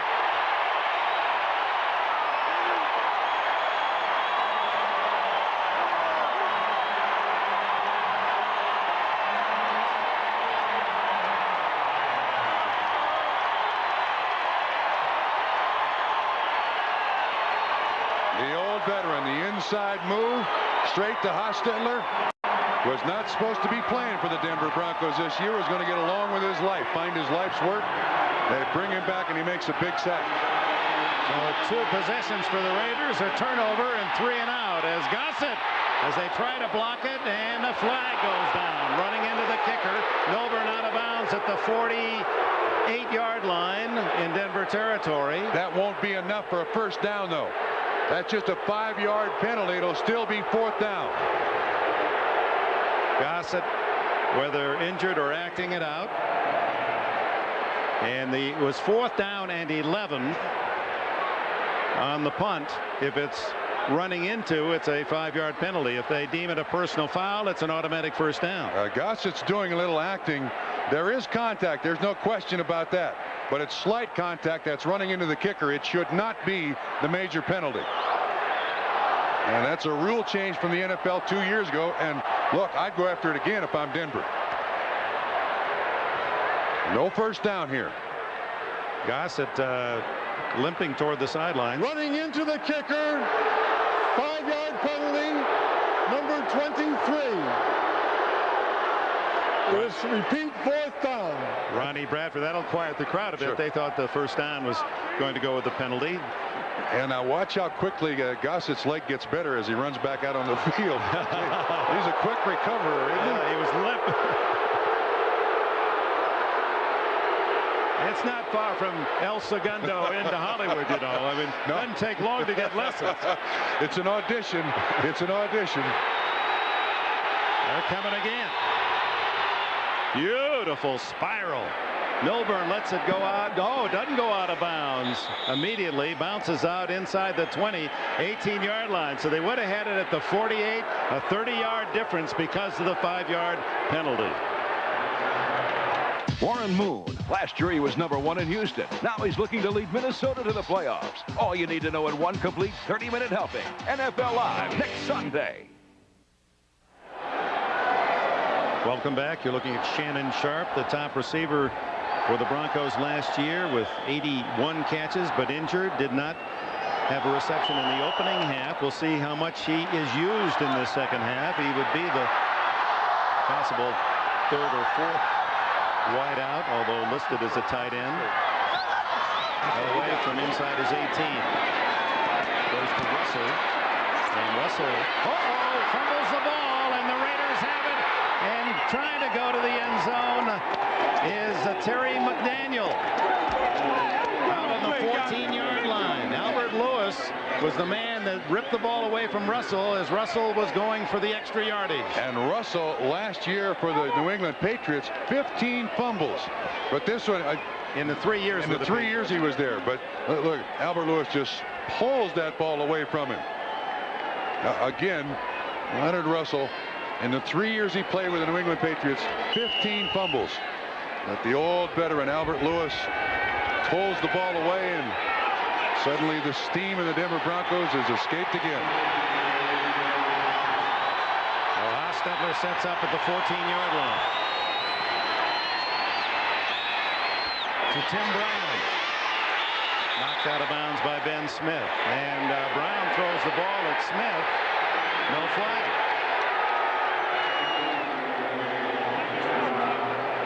Incidental contact. No harm, no foul. Gain to the inside the 7-yard line. There's Albert Lewis. How many times has he made the big play? Turnovers, interceptions, forced fumbles, blocked punts. Probably one of the best ever in the NFL at that. I'm still not used to him in a silver helmet, though. I don't think he is either. Inside by, wrapped up is Harvey Williams by Steve Atwater, and the smiling assassin Atwater applying some mean hits. That looked like Carl Mecklenburg, too, was in there. Boy, you're going to see him. Again, it's great timing as they come in here. Just as the play develops, they get there both about at the same time.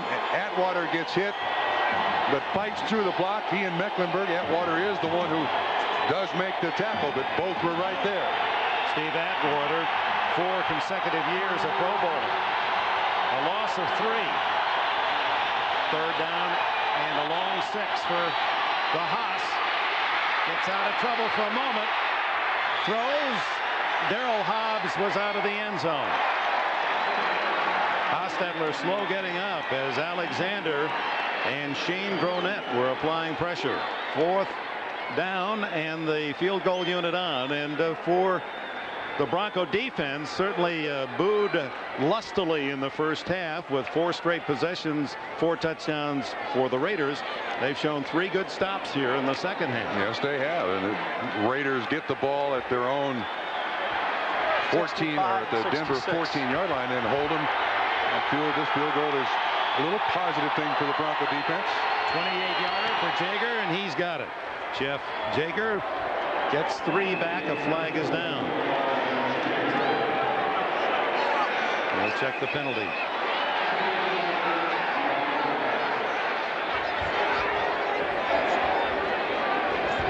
It was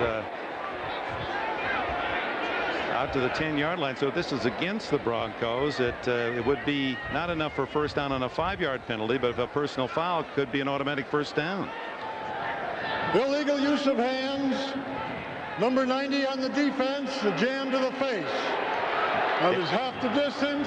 Automatic first down. Automatic first down, Dan Williams. So instead of 3, Archell says, hey, we'll go for the whole bundle. Absolutely. Now. Oh, my. So the penalty will be marked down to around the 5. See if we can pick up what happens. There's 90 right there, and he's got his hand right up in the face mask, right underneath the face mask, and they call that penalty on pass rushers. They also call it on field goals. You see the umpire throw the flag. Not very smart for Dan Williams. So 4 more shots for the Raiders, leading 28-9 from the Bronco 5. And where's the running game? They've run twice in the second half, 6 passes. And another into the flat. Harvey Williams spins away, touchdown. Jeff Hostetler has his 4th touchdown pass of the game. Leonard Russell's fumble. The Broncos defense makes the stop, but on the field goal try, the penalty. Another chance for the Raiders, and Harvey Williams will take that touchdown ball home with him. Now the penalty on Williams produced the second chance for the Los Angeles Raiders, and they're with the second half momentum for the Denver Broncos. Williams' 2nd score of the day, his first 2 as a Los Angeles Raider. Nifty move by Harvey Williams, avoiding the linebacker Elijah Alexander out there. Jaeger's extra point, and the Raiders lead 35-9. Denver trailing by 26. The last time they lost at home, non-strike, by 25 was 20 seasons ago. 20. The Raiders. The Raiders. By 25. The Oakland Raiders wearing these uniforms. That's right. Right down the middle to the rookie, Vinote. Vinote finds an opening, kicks free, looking for a block, fumbles, and recovers his fumble at the 40-yard line. Stripped from behind. A good effort nevertheless. Let's go to NFL Live in New York. All right, Dick, and in Seattle at Husky Stadium, take a look. Denver fans will recognize this. Rick Meyer rushed and throws the pick by Stanley Richard. He did the same thing to John Elway in week number 1, 73 yards, and the touchdown, 17-3. San Diego in the lead over the Seahawks in the 3rd quarter. Dick and Bob? Thank you, Greg. Stanley Richard went 99 yards here at Mile High Stadium, and that come back by the Chargers 37-34 in the opener. Chargers are for real, huh? We'll see them next week at the Coliseum against the Raiders. From the 40, complete to Milburn, who steps out of bounds shy of the first down. A 9-yard gain to the 49. Winston Moss on the coverage. Now we're going to see the Broncos as Hannah Storm told us at halftime that Wade Phillips was going to explore the hurry-up offense at 35-9. I'm not sure you do that. I mean, you're going to put your quarterback in enough jeopardy. I don't think you want him throwing the ball 45 or 50 times in his second half. They may be hoping for the altitude to help against the yeah, maybe. Blitz. Milburn just wrestled down rudely. Moss and McLaughlin. No gain. I'm telling you, this McLaughlin kid, he's off the scale when it comes to strength. Doesn't like to lift weights, but for natural strength, this guy he's scary. He's 6'4", 310, and in high school back in Whiteville, North Carolina, had 20 interceptions and 20 touchdown passes. He was the team. He does the rest, right? And went on to Clemson, followed the Perry boys, William and Michael Dean. Third down, and Russell able to get the first down on a bruising 6-yard effort. Eddie Anderson with the tackle at the Raider 46. A nice block by the rookie Derek Clark right in front of him. Good lead block for Leonard Russell. There's Mr. Clark. Derek Clark, who enrolled as a freshman at Florida State, then went to Evangelos, student population of 1,800. And what did he say they got at homecoming? 7,500 people? Yeah. That was a big crowd. They were the Crusaders. What the entire Denver Bronco team is on right now. A crusade to get back in it as Elway looking for Miller. Knocked away at the goal line, and it's going to go against the Raiders. I'm not sure. My, they were both pushing, and Lionel Washington gets the flag. This stages of 1994, all of the flags have been going against the defenders. The receivers are really taking advantage of it. Now, Lionel Washington, he can't lose his cool here. Walk away from the field judge and just let it happen. You could see Miller using pass interference. Number 48 defense, automatic first down. 42-yard penalty, but as we watch it again, Miller was using his free arm to push off all the way down. Now watch him use the right arm. He's outside of Washington. There's the right arm. That's what you're talking about. Washington puts his, see, the official sees when Miller turns around. He sees Washington's arm go in front of Miller. Flag is thrown. First and goal at the 4. Denver needs all the breaks they can get. It's Russell. Touchdown. Boy, how big is that fumble he had?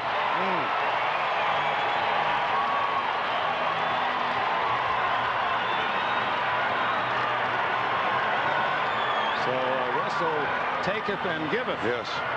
2 touchdowns from 1 and 4 yards, but a fumble that set up a Raider counter touchdown. As Lionel Washington, and you can appreciate why he is upset. That's a tough call. But initial stages of this season, Dick, all those calls have gone that way. Yeah, it's not like they're picking on him or the Raiders. All defensive backs, so the new rule interpretations, they're not allowing any touches by those DBs. Again, good blocking up front. Nice movement by the offensive line of the Denver Broncos. And Russell has a good head of steam as he reaches the goal line to score easily.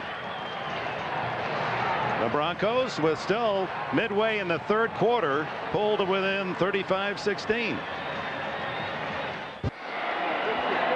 Welcome back. 7:39 left in the 3rd quarter. The Broncos trail 35-16, and down to Rocket Ismail. And he's to the 23-yard line. Whoa, that's taking a chance right there, leading as much as they're leading. Stay in the end zone. Down on the sidelines now, Ismail and 2 breaking out, and Floyd Little, the all-time Bronco rusher, number 44 from Syracuse. Man, could he get you back in a football game in a hurry, Dick. He'd run over you, around you, he'd run through you. Tireless worker for the Denver Broncos. Rushed for over 6,300 yards. Has more rushing touchdowns than anyone in Bronco history with 43. And he's on their Ring of Fame. Get a moment, we'll get a chance to hear from the great Bronco star. Hostetler. The receiver not looking. It was James Jett. And the storm is with Floyd Little. Well, Floyd, Dick and Bob are ready to have you suit up and get in this game for the Broncos. I wish that I could. I'll tell you what, I'll do anything to be able to play against the Raiders. Are you surprised the kind of effort they came out with today? Well, this is a Raider-Denver game. I mean, you have to play with intensity. All week you have to play with intensity. The first half, the Broncos didn't have it. They didn't have any intensity, no sense of urgency, and they got their butts beaten the first half. But they're playing good the second half. What are some of your fond memories of this series? Well, when you beat the Raiders, your season was over. This was our greatest rivalry, and we look forward to playing the Raiders every year. And I would expect with our alumni weekend that our Broncos would have come out and just blew them out in the first half, and that didn't happen. So now they got their works cut out for them in the second half. Too bad your number 44s are tired. You could go in and suit up. I wish I could still play.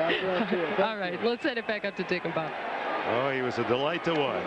Floyd Little, he's a Denver hero. Yeah, I often thought that if his legs were straight, he could play for the Nuggets during the winter. These are the bow-legged guys you'll ever meet. Tyrone Montgomery took the call on first down. Gain 2. Dan Williams made the tackle. 2nd and 8. Oh, 3rd down and 8. Hostetler, a good scrambler, throws complete. Tim Brown. And he's down at the 47-yard line. Hostetler's so good at running right to the line of scrimmage and delivering the ball, keeping those linebackers thinking, hey, I've got to come up and make the tackle on the run. That's exactly the way they scored the first touchdown. He avoids the pass rush, keeps looking downfield. A lot of quarterbacks, they choose to run. He's always looking for the receiver there. And Tim Brown, again, excellent move, slips a little bit, but a big first down, a big 3rd down conversion for the Los Angeles Raiders. And Brown now with 5 catches.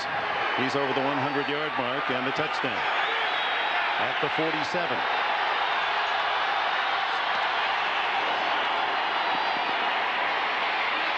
Up on top, looking for that speed, and no flag as Ray Crockett trying to corral Alexander Wright. And Hostetler saying just that. Wait a minute. Where's the call on this side of the field? Like my man Lionel Washington. Yeah, make it even. Quarterbacks do a lot of lobbying, but I think Hostetler is absolutely right. If you're going to call it on my guy, Lionel Washington, 48, call it on their guy, 39, Crockett. There was contact. You know, Hostetler's a feisty man, academic All-America, but he's full of the fire. And in fact, was recruited by Joe Paterno as a linebacker at Penn State. Too much time. And caught at the 32-yard line. Another first down. It's Brown again coming back to meet the ball. 15 yards. Crockett the tackler. You mentioned Hostetler's toughness. He said he didn't go to Penn State because he had 2 older brothers who went to Penn State, both as quarterbacks, and they came out of Penn State as linebackers. So he spent 1 year there and then went to West Virginia. West Virginia to play quarterback. Married the coach's daughter. Don Nealon. Yep. He lifts weights with the offensive lineman. He is a tough guy. So here in the second half, when you thought run, Bob Trumpy, they've run only 3 times. That's amazing. Past 10. That's amazing. Rathman, no gain. Carl Mecklenburg filling the hole, a veteran from Minnesota.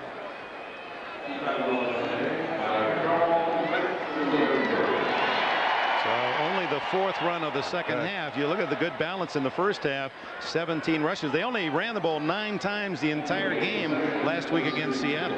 That blows my mind, because if you want to fix this team, you fix the running game. You're not going to get breaks like the Raiders have gotten every weekend, but if you can create some confidence in the running game, you can help this team. They're not doing it here. They would all have been on the line of scrimmage, and they were offside. The Broncos.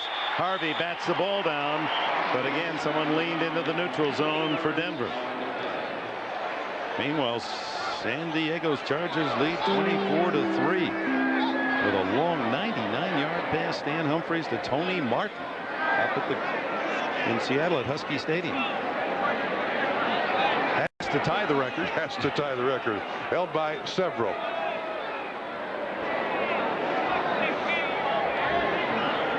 Neutral zone violation, number 90, defense. The defensive movement caused the offense to move. Dan Williams with another error. Defense, 5 yards, still second down. Now, last year, the defensive lineman would move like that. The offensive tackle would react, and it would be called illegal procedure. But they've changed that to give the offensive lineman a break. He comes out of the ball game. He was the one on the field goal that committed the foul and took a 3-pointer into a 7-pointer. Not been a good day for a lot of these Broncos, not just Dan Williams. Second down and 5. This is Montgomery with no room out there, and a loss of 6 as Simon Fletcher able to down him. Also there was Elijah Alexander. Dick, that's that same sweep that in the first half the Los Angeles Raiders had featured as You'll see this in the grid from the first half. This is the play that they scored on, and this is the same sweep. Now watch what happens. This is the little swing pass. They get it out to Harvey Williams. You saw the pick play run. Harvey Williams with a nice move, and they get it in the end zone. That was the touchdown the Raiders scored after the fumble by Russell and the penalty by Williams. Costello, the quick throw to the tight end Glover, shy of the first down at the 24. Alexander made another tackle, and that will bring up 4th down and short. Decision for Art Shell. What do you do here? 35-16, and here comes the field goal unit. Now for the Broncos, should Jaeger miss, and he's excellent from the long range. With the new rules, they would get excellent field position. The kick will be from around the 33, and if he misses, that's the spot. No, it's going to be the 32, a 42-yard attempt. He was 1 for 3 coming into this game, but this one is online. 42 yards, 3 more for the Raiders, who move up 38-16. Jaeger's 42-yard field goal adds to the Raider lead. Almost 3 minutes remaining in the 3rd quarter. Jaeger has to run from grass and then onto the dirt infield to kick off. He slipped last time and doesn't get much of a kick this time. It goes out of bounds and they'll get the ball all the way up on the 40-yard line. Flying down because of the kick out of bounds. A reminder, next Saturday, the excitement of Notre Dame football continues on NBC.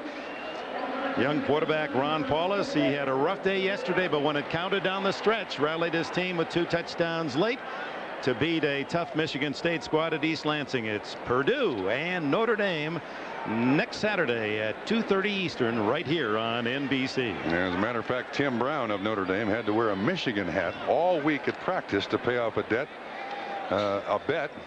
because Michigan beat Notre Dame. Squeaked by George Perlis and Michigan State yesterday. Purdue next week. Took just over a minute for the 2 touchdowns scored by Denver, then the fumble by Russell on the first play of the other possession. So Denver's able to strike quickly, and they got 2:52 left in the 3rd. Away. To Pritchard, and a first down. Fumbles at the 45, and still a scramble, and the Raiders had about 6 men, and they finally fall on it. So Pritchard had the first down. It's ripped away. So it's this second half for Denver. Touchdown, fumble, touchdown, fumble. It looked like Terry McDaniel, the man in coverage, also pulled the ball away. Now this is Pritchard trying to make a big play. Yeah, it's Terry McDaniel just strips it away, and then looks like there's about 14 Raiders that have a chance at the ball. Hoskins has a chance. Finally, McDaniel said, if you guys aren't going to do it, I'll just get the double dip. Recovers the fumble that he had forced. So Pritchard makes his first catch of the day after having receptions worth 100 yards in each of the first 2 Denver games. Oh, he wants to do well here too. He dreamt about being a Denver Bronco. This is not what he envisioned. Yeah, going to school nearby Boulder. And he plows to the 47. From Denver, we go to Greg Gumbel in New York. All right, Dick, and we go to Seattle. You remember week 1 when Stanley Richard went 99 yards? Stan Humphrey out of his end zone to Tony Martin. 99 yards. Cornerback Patrick Hunter will pull a hamstring right about here. 24-3. San Diego leads the Seahawks as they approach the 4th quarter. Dick and Bob? Yeah, you can blow a gasket when you have to chase 99. Well, the Chargers certainly one of the major surprises of 94. The toss to Tim Brown is racking up some big reception numbers. Ball loose, but after he was down at the 36-yard line. You know, Dick, we had heard a rumor that people inside the organization had wanted Tim Brown more involved in the game plan, get him the ball more. Matter of fact, there was even a situation where when the other players on the team heard that, they all went out to practice wearing number 81. The other receivers. The other receivers, but leading 38-16. This is nice, but I'm still, for the long run, you got to put some confidence in your running game, and this is a perfect spot for it. 7 catches for Brown, 136 yards and a touchdown. Here's Harvey Williams. Right into the orange jersey of Richard Harvey. be a non-starter, has come on to make some good plays here in the second half. One too many hesitations there by Harvey Williams. Flag down in the Denver secondary.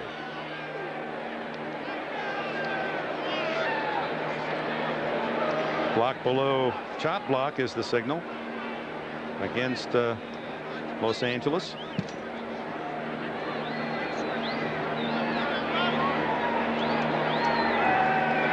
The penalty yardage must be over 100 for the Raiders today. Sure, if they play 4 quarters, that's a guarantee. That's a big one all the way to the 50.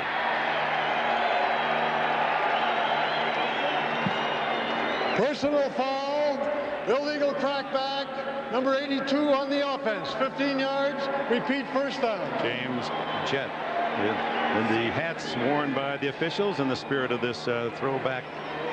It reminds me of one of the great referees growing up as a kid, did all the big games. Ron Gibbs used to be the man that got the call. He's from my own town, Springfield, Illinois. Right. Ronnie Gibbs is, You're right, him and Jim Tunney after him was the next one. I like those. I want one. You do? Tom, why'd you get one of those for me? Hostetler on the screen to Rathman with lots of white jerseys in front, and Rathman to the 38-yard line. Tackled by Alexander. It'll be still another 12 for a first down on second down as the seconds tick away at the end of the third quarter. Dick, I think it's fascinating to talk to Rathman about this football team. With all the success he had with San Francisco, he's preaching family to his teammates here with the Los Angeles Raiders. Unity, unity. You hear it every other word from him. End of 3. Raiders in command.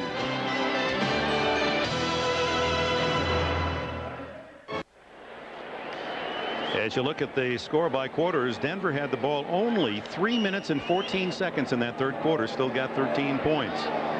But it's the Raiders in command from the opening bell. Well, Jeff Hostetler's had a terrific day.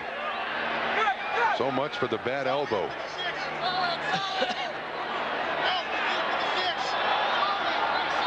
Montgomery is flanked out to the right. Appeared to be movement before the snap, and Montgomery gets the catch. And some more poor tackling, mindful of the first half Bronco defense. And Dick, that's great offense because they flank Montgomery out there, and Elijah Alexander, a linebacker, goes out there with him. Alexander is playing 10 yards off. Montgomery catches the hitch, and then Elijah Alexander also misses the tackle. I mean, that's terrific offense if you can isolate a running back on a linebacker. Look how deep he is. Now watch the little move. I mean, you can't expect Alexander to make that play. Oh, first down at the 15 for the Raiders. Hostetler racking up some more passing yards. He's over 300. Montgomery stopped cold as Alexander and Keith Burns into the game to make the stop. Rookie from Oklahoma State. Look at those numbers for the Haas. He's galloping. 20 of 29 when last week they were accusing him of having a bad elbow. And look, if you protect him and you can run the ball, Hostetler can certainly make the completions. Something about Denver too, Bob. Yes. 4 games against the Broncos. He's got 12 touchdowns, no intercepts. And hitting around 70%. Williams and Rathman on 2nd and 10 are behind Hostetler. And well covered was Alexander Wright. I think as much as Jeff Hostetler likes to play the Denver Broncos, the Broncos are absolutely sick of the Los Angeles Raiders. They will, by the time this calendar 1994 ends, they will have played 5 times. And Wade Phillips has seen too much of a score like this. Well, Art Shell, as it goes his way again today, will be 10-1 against Denver in his coaching tenure. And you know, I thought what Art said to us last night, I'll get it in a minute here. And I bet you go back to his playing days, it's about 30 to. You're right. They didn't beat the Raiders much in his heyday. Hostetler almost hits Williams. That was an ad-lib effort and a terrific throw. Yeah, so much for the bad elbow.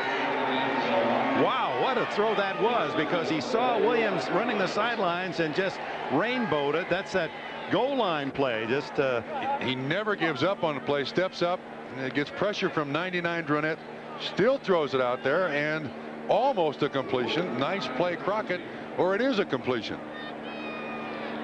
4th down and 9, and Jaeger from 33. Crockett's made a couple of those late dives with a broken left hand to deny touchdowns today. Jaeger is good, and the Raider lead 41-16. 4th quarter. The NFL on NBC is brought to you by the Optima True Grace Card from American Express. By your gas industry. Clean, economical, natural gas. Think what you'll save. By Compact, makers of the Contura Aero. So light and portable you'll never be tempted to leave it behind. And by Coors Light, the silver bullet. Keep on moving. Welcome to the capital city of Colorado. LA Raiders. The Broncos' capital punishment. And it's Binote to the 25-yard line, and a reminder coming up on NBC after our NFL action, the Bermuda Triangle at 7 Eastern. Secrets revealed, the mysteries of the Bermuda Triangle, and more mysteries being solved at 8 o'clock Eastern time tonight. That's about the aliens.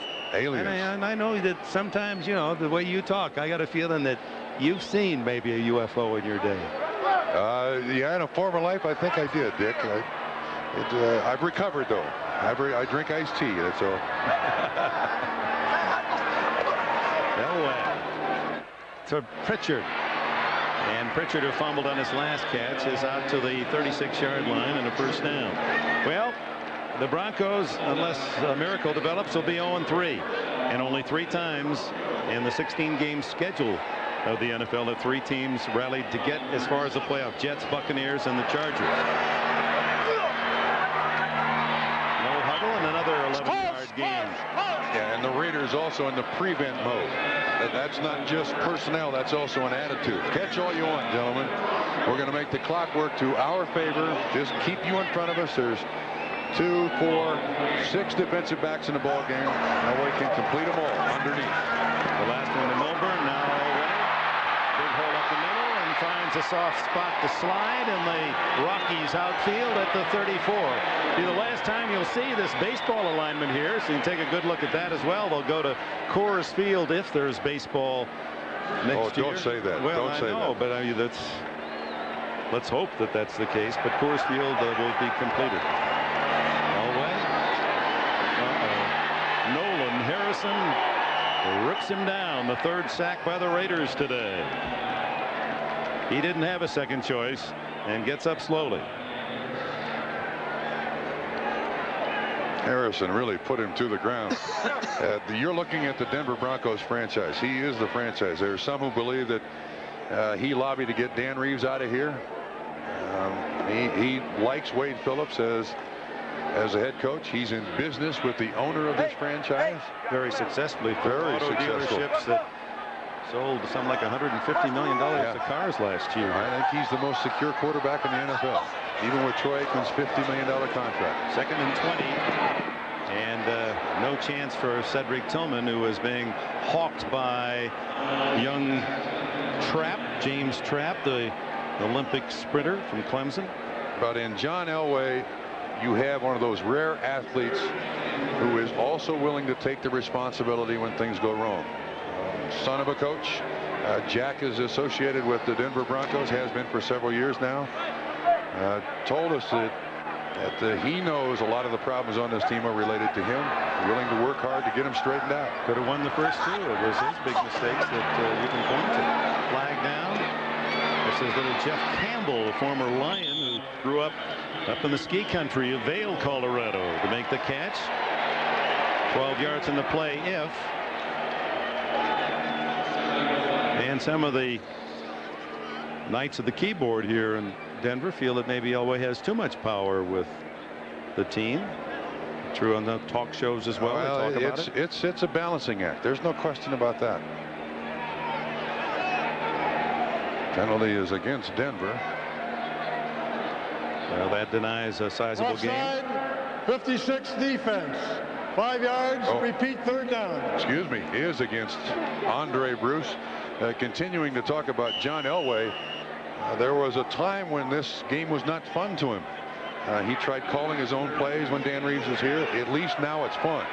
And if you can surround John Elway with good personnel, he'll win you the highest percentage of games. Well, they've given him some new receivers that are certainly have great credentials. Throw underneath to Tillman, but that's going to be shy of the first down. Brings up 4th down. Derek Russell, check it, Derek Russell with a catch, and he comes up limping. Young man from Arkansas who had his best year last year, 44 catches, and no choice but to go for it on 4th down at the 31. It was 4th and 6. Dick, I thought it was interesting that John Elway said, I'm still getting used to these receivers. Pick up the blitz, but the throw is short, and the Raiders take over on downs. Anthony Miller, the intended receiver, but Elway had to throw off his back foot. The pressure was on, and with that incomplete pass, a lot of folks heading for home. The NFL on NBC is brought to you by Domino's Pizza. Call Domino's now. Buy a large 2-topping crunchy thin crust pizza and we'll give you a medium pizza free. Well, the Denver Broncos, in their losses of late, they've been right down to the wire. In fact, 7 of their last 8 regular season defeats by a field goal. 7 out of 8. And maybe this is just one of those where the numbers catch up with you and you take a real solid defeat. This one will not feel like, nor will it look like, one of those last-minute losses. The Raiders took this game away on the opening drive of the game. To show you how big that score is at Mile High Stadium, where Denver enjoys such a terrific home field advantage, great fans, only 6 times in the franchise history have they been beaten at home by more than 25, and 5 of those came in the 60s. They wear appropriately the uniform of the 60s today. You're right, you'll never see those again. They burned the socks back in the 60s. Well, maybe that was the problem. They should have gotten that uniform. That was a different story. Please, Dick. Underneath to Rocket Ismail. See, the original colors weren't orange and blue. The original colors were mustard and brown. And then they wore those vertical socks. And wouldn't you like, as a collector, to have one of them? No. I would. They must be worth, for a collector, thousands of dollars. No. Jack Faulkner, when he was the coach in '62, burned them all. They got the uniforms at half price. Do we wonder why, Dick? Do we wonder what mustard and brown were the colors of the Denver Broncos? The reason they didn't wear the vertical stripes and go back to the 1960 team was no one could make them anymore. That's the story. They couldn't find a mill to make vertical stripes. Underneath and knocked away, incomplete. Intended for Glover, the tight end, and that'll bring up 4th down, and the Raiders still throwing the ball. Clock stops with 9:26 left. You know, when you come in ranked about 42nd out of 28 teams running the ball, you'd think, hey, you know, we got a pup over there. We can establish some numbers today, but they keep throwing it. Gossett only his 3rd punt of the game. All the kickers love to come here. 51-yard average. Roots this one deep. Milburn gets away from the first man, but the next wave smothered at the 10-yard line. 52 yards on the kick by Gossett. Timeout, 9:15 left. Wade Phillips told us that this is a big game, a game that can change the season's direction. Understanding that both teams were 0-2. 31-16 Raiders as Elway stays in. Throws intercepted by Terry McDaniel, and McDaniel has a touchdown. His 2nd in 2 weeks. Another interception returned for a touchdown against John Elway. That's 3 now for 3. 3, 1 in each game. Well, the one thing, you can lose this game and be embarrassed, but you can't lose John Elway for this franchise. Either his confidence, his players, his fellow players' confidence in him. I'd get Hugh Millen warmed up quickly. 15 yards on the return by Terry McDaniel. That ball was 2nd interception for a touchdown, but he had a fumble return last week against Seattle for a score. Excuse me, Dick. That ball thrown behind the receiver. And This has gone from defeat to humiliation with 9:08 left. 48-16 Raiders. Now watch this throw. It is behind Campbell and allows McDaniel to make up the room. If he stretches out in front, and I think Campbell can make the reception. Yeah, but boy, that's a good play by McDaniel. That's an all-pro interception. It absolutely is. No question about it. He got the friendly bounce, took it in. That's his 16th career interception. 2 for touchdowns. So the 2-time Pro Bowler McDaniel. Pride and joy of Saginaw, Michigan, and we'll see if we see Hugh Millen. Yeah. Well, it's for the Broncos. Look at those faces. There's some mysteries about what happened today. Oh, by the way, tonight on NBC, triple header filled with mystery and action. How does that happen? Bermuda Triangle, secrets revealed, unsolved mysteries, UFOs the feature, and then a 2-hour season premiere of Sequest. All tonight beginning at 7 Eastern, 6 Central and Mountain here on NBC. An entertaining Sunday night here on the Peacock. Hugh Millen, former Washington quarterback, University of Washington quarterback. He's been around with the Rams, Atlanta, New England, Dallas, Miami. Dick, he's warming up in a hurry. Well, the Broncos are going to get back in a hurry. Well, but I mean, like he's warming up to take over the next series. Hager to Binote at the goal line. And this young man that they think will become a very good defensive back and kick returner.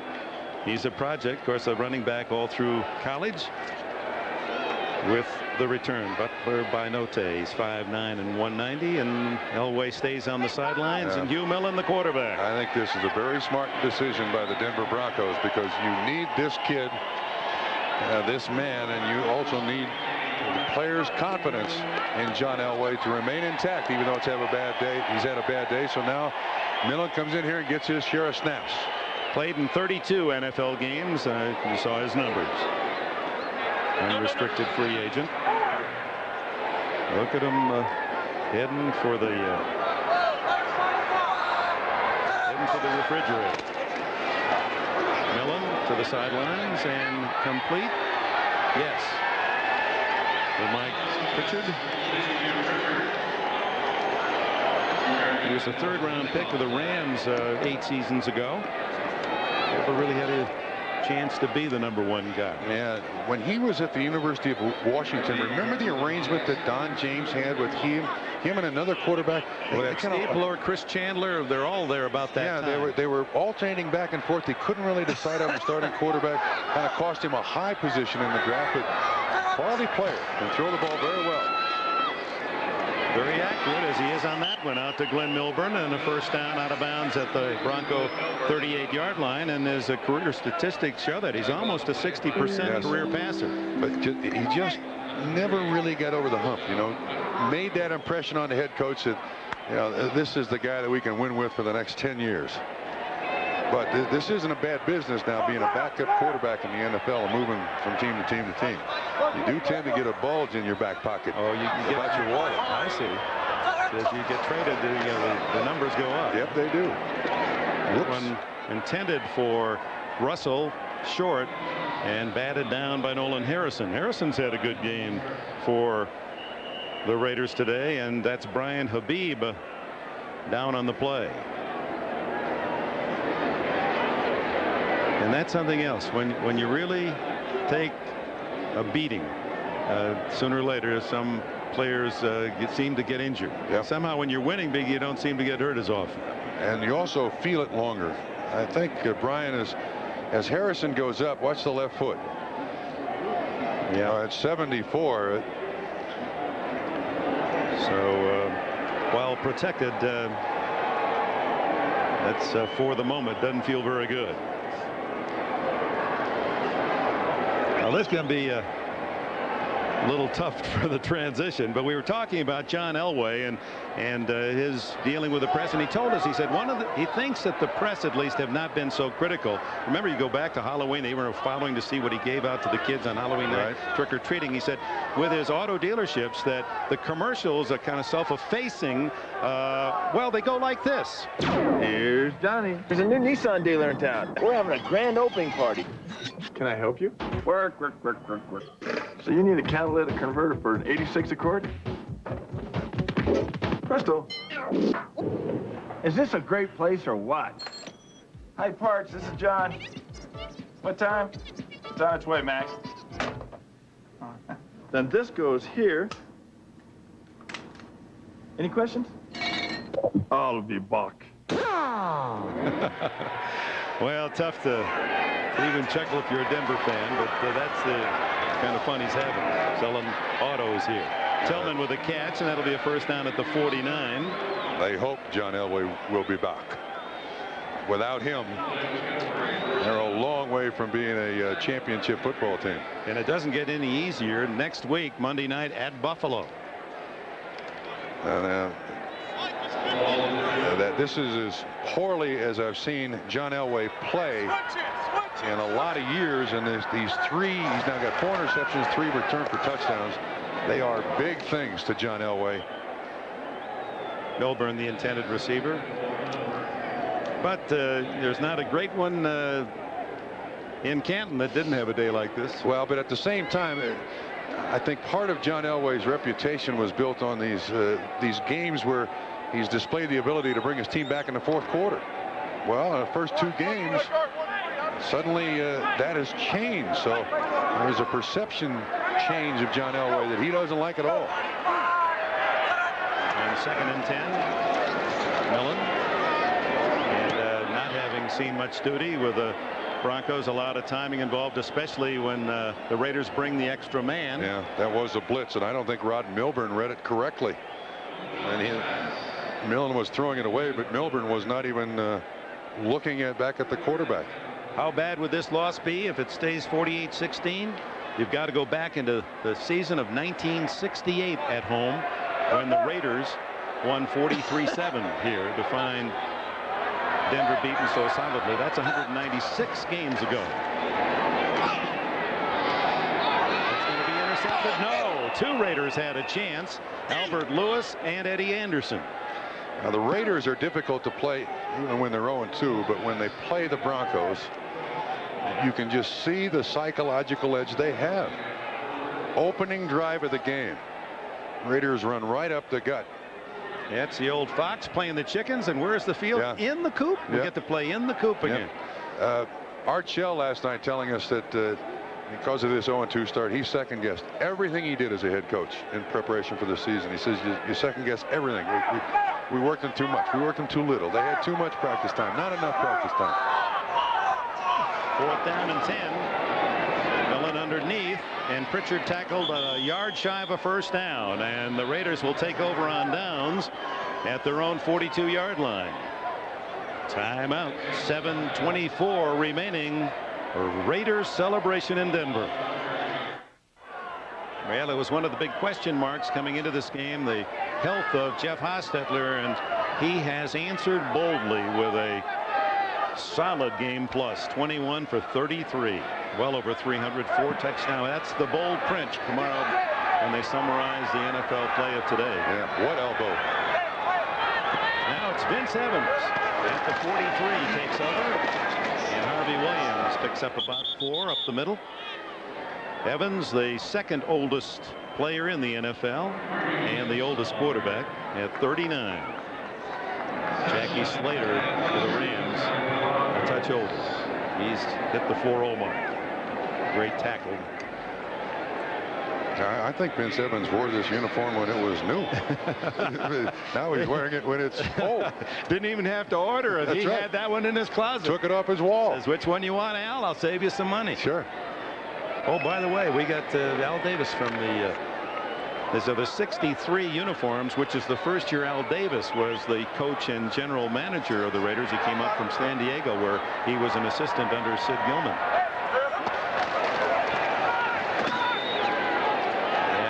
Bucks there on the handoff as Keith Burns denies young Kevin Smith. Reminder, just after the final gun, we'll switch to our Sunday night NBC programming, Bermuda Triangle, The Unsolved Mysteries, Sequest. 4 hours of mystery for you on NBC to follow the conclusion of this game in Denver, where the Los Angeles Raiders have really flexed. First 4 possessions, 4 touchdowns. And Broncos, a first half of dismay. Yes, total dismay. Evans on 3rd down and almost intercepted. Throw the ball. By the way, while we have a moment too, I want to give my best wishes to Napoleon McCallum after that injury. Certainly hope he recovers as fully as he possibly can. Knapp is one of those quality individuals. Oh, is he? And as an ex-football player, you always, when you see an injury like that, wish and hope the best for the athlete. And Knapp is a wonderful guy to him and his family. Season's over, but even if there's no more NFL for him, he'll have a quality life. He'll do fine, won't he? Gossett with another boomer, and that one into the end zone, and the Broncos take it at the 20. And more bad news in a way for Wade Phillips, because it's going to be called and recounted and sports talk and in the papers while he goes 0-3. The man he replaced, Dan Reeves, goes 3-0. The Giants have beaten Washington 31-23. That's a final. Some other late scores also, as Miami defeats the Jets to go 3-0, and Minnesota a convincing win at Soldier Field, Chicago, and that sets up a Chicago doubleheader. You folks, starting at 11:30 Central Time in Chicago, we'll see the Miami-Minnesota game, and also Detroit and New England. So with us on the Peacock there in the Windy City. This is the rookie, and Derek Clark rumbles out of bounds, and with 5:34 to go, ball at the 29-yard line.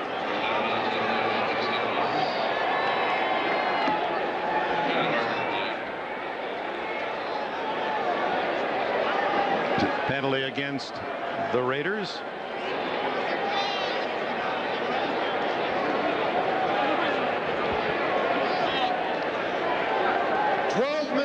On defense, penalty declined, 2nd down. I'll take the play at the 29-yard line. Well, in the spirit of this 75th season, and the 1965 season, the Broncos and Raiders. There's the program. It was fun leafing through there. Yeah, it was. You know, the one thing that inflation hasn't hit much is television. The cost of television. Out of bounds at the 40-yard line. That an 11-inch was being advertised in that program. 11-inch set for only $230. Is that right?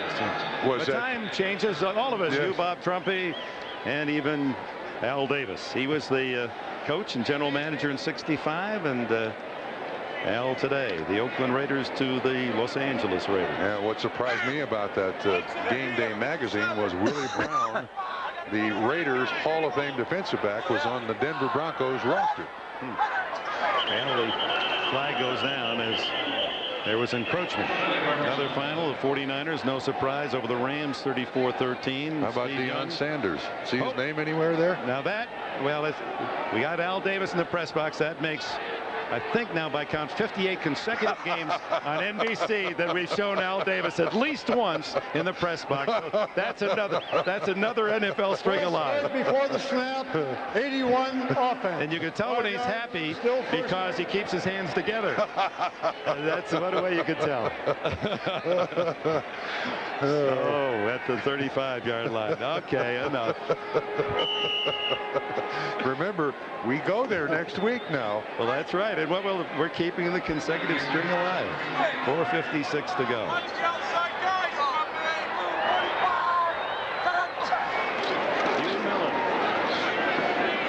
To Anthony Miller, out of bounds, and that will stop the clock at the 46-yard line as we're in the final 5 minutes.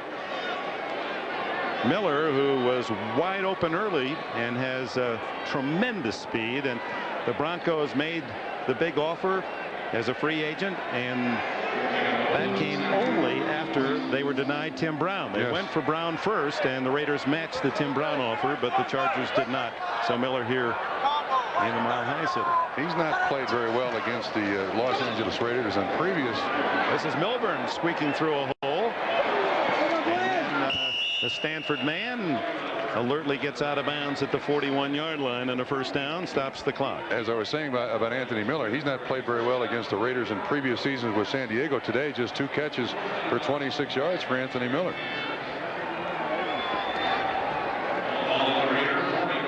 Meanwhile, his former teammates go 3-0. Bobby Ross's Chargers win at Seattle. Big plays in there, huh? The interception return, 99-yard touchdown. Dan Humphries, a 99-yard touchdown throw. Milburn again. This time he goes inside to the 28 and another first down, and the clock runs at 4:30.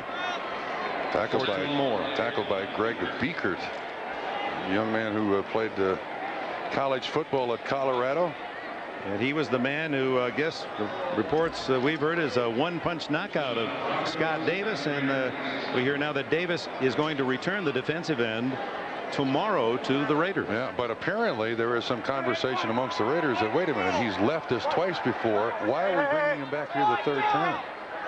Davis who received $1 million bonus to return after a 2-year hiatus. Oh, Anderson. That blitz by the safety Anderson has been effective all day. Yeah, but now see, that adds to the anger between anybody that plays the Raiders and the Raiders. Here it is, 48-16, 3:54 to go. They're just driving the ball down the field. Let's come with a safety blitz. Eddie Anderson, 33, not picked up. Bang. Helmet on helmet. Now why are you doing that? What are you coming with a safety? What do you want? Safety blitz? Come on. 2nd down and 18. That's the 4th Los Angeles sack. 2 for Anderson. He had only 3 in the first 2 games total. That intended for Jeff Campbell. Low and outside. 3:33 remaining. Albert Lewis, he says, I don't know if he's saying my head's okay. Last week at this time, he didn't know where his head was. No fear. That's the Tom Rathman hat. Boy, there's a fellow that just would have helped any team, Albert Lewis, huh? One of the superb cornerbacks, 6'2", 195, cover man. He had to buy the number 29 for Patrick Bates. Biekert on the blitz, and Millen throws it away, no penalty. You know, in the case of Albert Lewis, he looks today the same as he did when he first came in the league. Long, lean, fluid, flexible, strong, great hand strength, great technique. He just has not changed.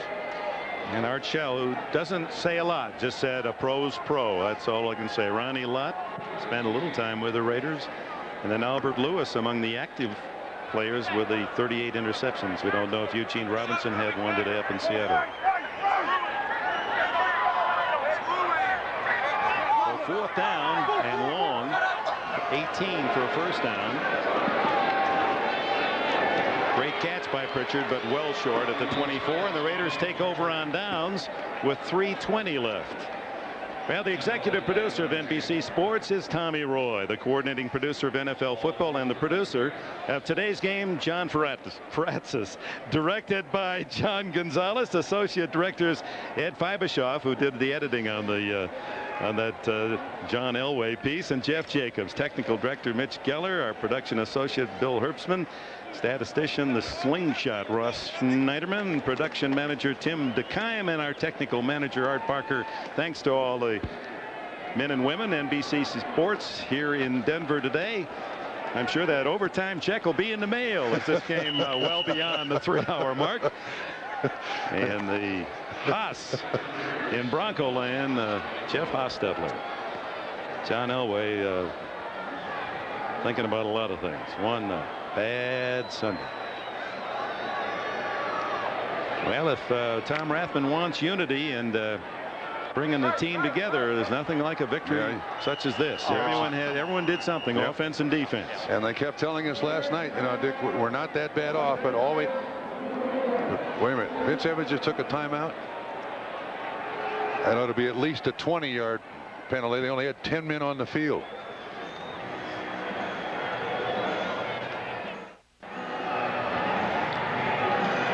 48-16, the Raiders all away. They were 21-3 up at the end of the quarter. First 4 possessions, 28 points. We have a chance to thank also Brad Pearson and Mark Friedman, David Lyons, Nate Leaf in our broadcast booth for their help as well. As final now in San Diego 24, Seattle 10. A big 99-yard pass play, Stan Humphries to Tony Martin. Harvey Williams has a touchdown catch and a touchdown run out to the 32-yard line. Since we've run long and into prime time on Sunday night, we want to remind those of you waiting, stay with us. As soon as that final gun, we'll switch you to the Bermuda Triangle, Secrets Revealed, Unsolved Mysteries about alien beings, and then the 2-hour season premiere of Sequest. And viewers on the West Coast will see these shows at their regularly scheduled times, so stay tuned. Ben Smith shaken on that last play. Well, Archell is now 10-1 against the Denver Broncos. 10-1. And John Elway in his career is 6-15 against the Raiders. It's the worst start in a long time, as has been underlined for the Broncos since '68, 26 years ago when they started 0-2. And for the Raiders, it was their worst start in terms of being beaten up by the opponents since 1961, when they lost 55-0 and 44-0. And Tom Rathman was saying, I've never experienced anything like that until today. And this win should turn things around, especially emotionally in the camp of the Raiders. Yeah, there should be no fights between players or coaches this week. Everyone should be happy with this victory. November 10th, 1968. The Raiders beat Denver here 43-7. You have to go back that far for Mile High Stadium to see the home team smacked around the way the Raiders have done it to them today. That's the offensive coordinator Tom Walsh in the background there with a dark jacket on. He's called a good game today. A lot of runs in there. Good block. Williams getting in bounds. Finally twisted down by Jeff Robinson, second-year man from Idaho. Takes us to the 2-minute timeout. 1:58 left in Denver.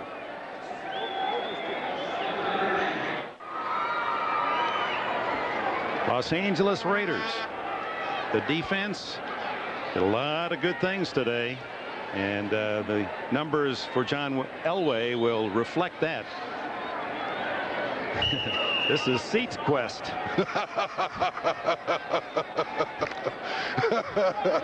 So stay tuned. So Gossett with 10 men on the line of scrimmage gets it away. Milburn, and it kicks out of bounds inside the Bronco 20. They'll mark it at the 19-yard line. 48-yard punt.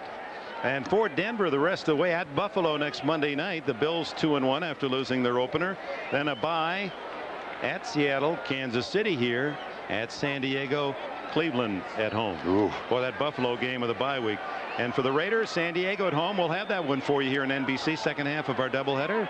Bob and I will be at the Coliseum where San Diego takes on these Raiders. New England after the bye, and then at Miami, Atlanta, and Houston at home. And Houston losing again today. They start 0-3. Cincinnati 0-3 start, as is the case with Arizona and Buddy Ryan shut out at Cleveland. Miami 3-0. Chargers 3-0. The Giants 3-0. The teams out of the gate, and of course Kansas City 2-0. With the Raider win today, here's a look at the AFC West. Some would argue the most contentious of the divisions. 5 teams that started the season look to be tough to wade through this. And San Diego, if anything, you would have thought the bottom would have been on top, yes, and the top team on the bottom. But the experts are wrong so far. And Kansas City plays tonight at Atlanta.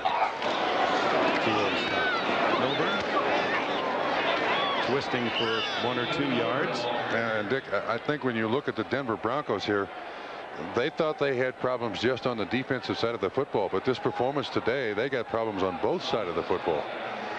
I mean, the way the offense of the Raiders went through the defense kind of took the any real hope that the offense had that maybe we can just grind it out, do a little bit here, do a little bit there. get this thing done. But Jim Fossil and Wade Phillips and John Elway got a lot of reassessing to do this week.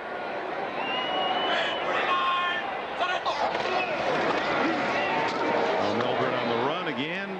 Grabbed by Nolan Harrison. And that should be the last play of the game, as the Broncos indicating they had no intent of passing.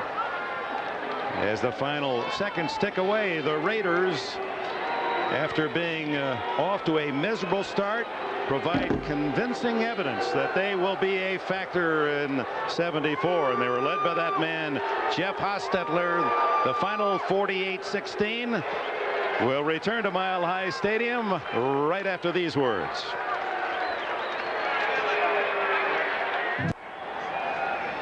Once again, the final score, Raiders 48, the Broncos 16. For Bob Trumpy and Hannah Storm, I'm Dick Enberg saying so long from Mile High Stadium, Denver, Colorado. NBC Sports in their 30th year covering the NFL. In a new world, a new standard of excellence. NBC Sports.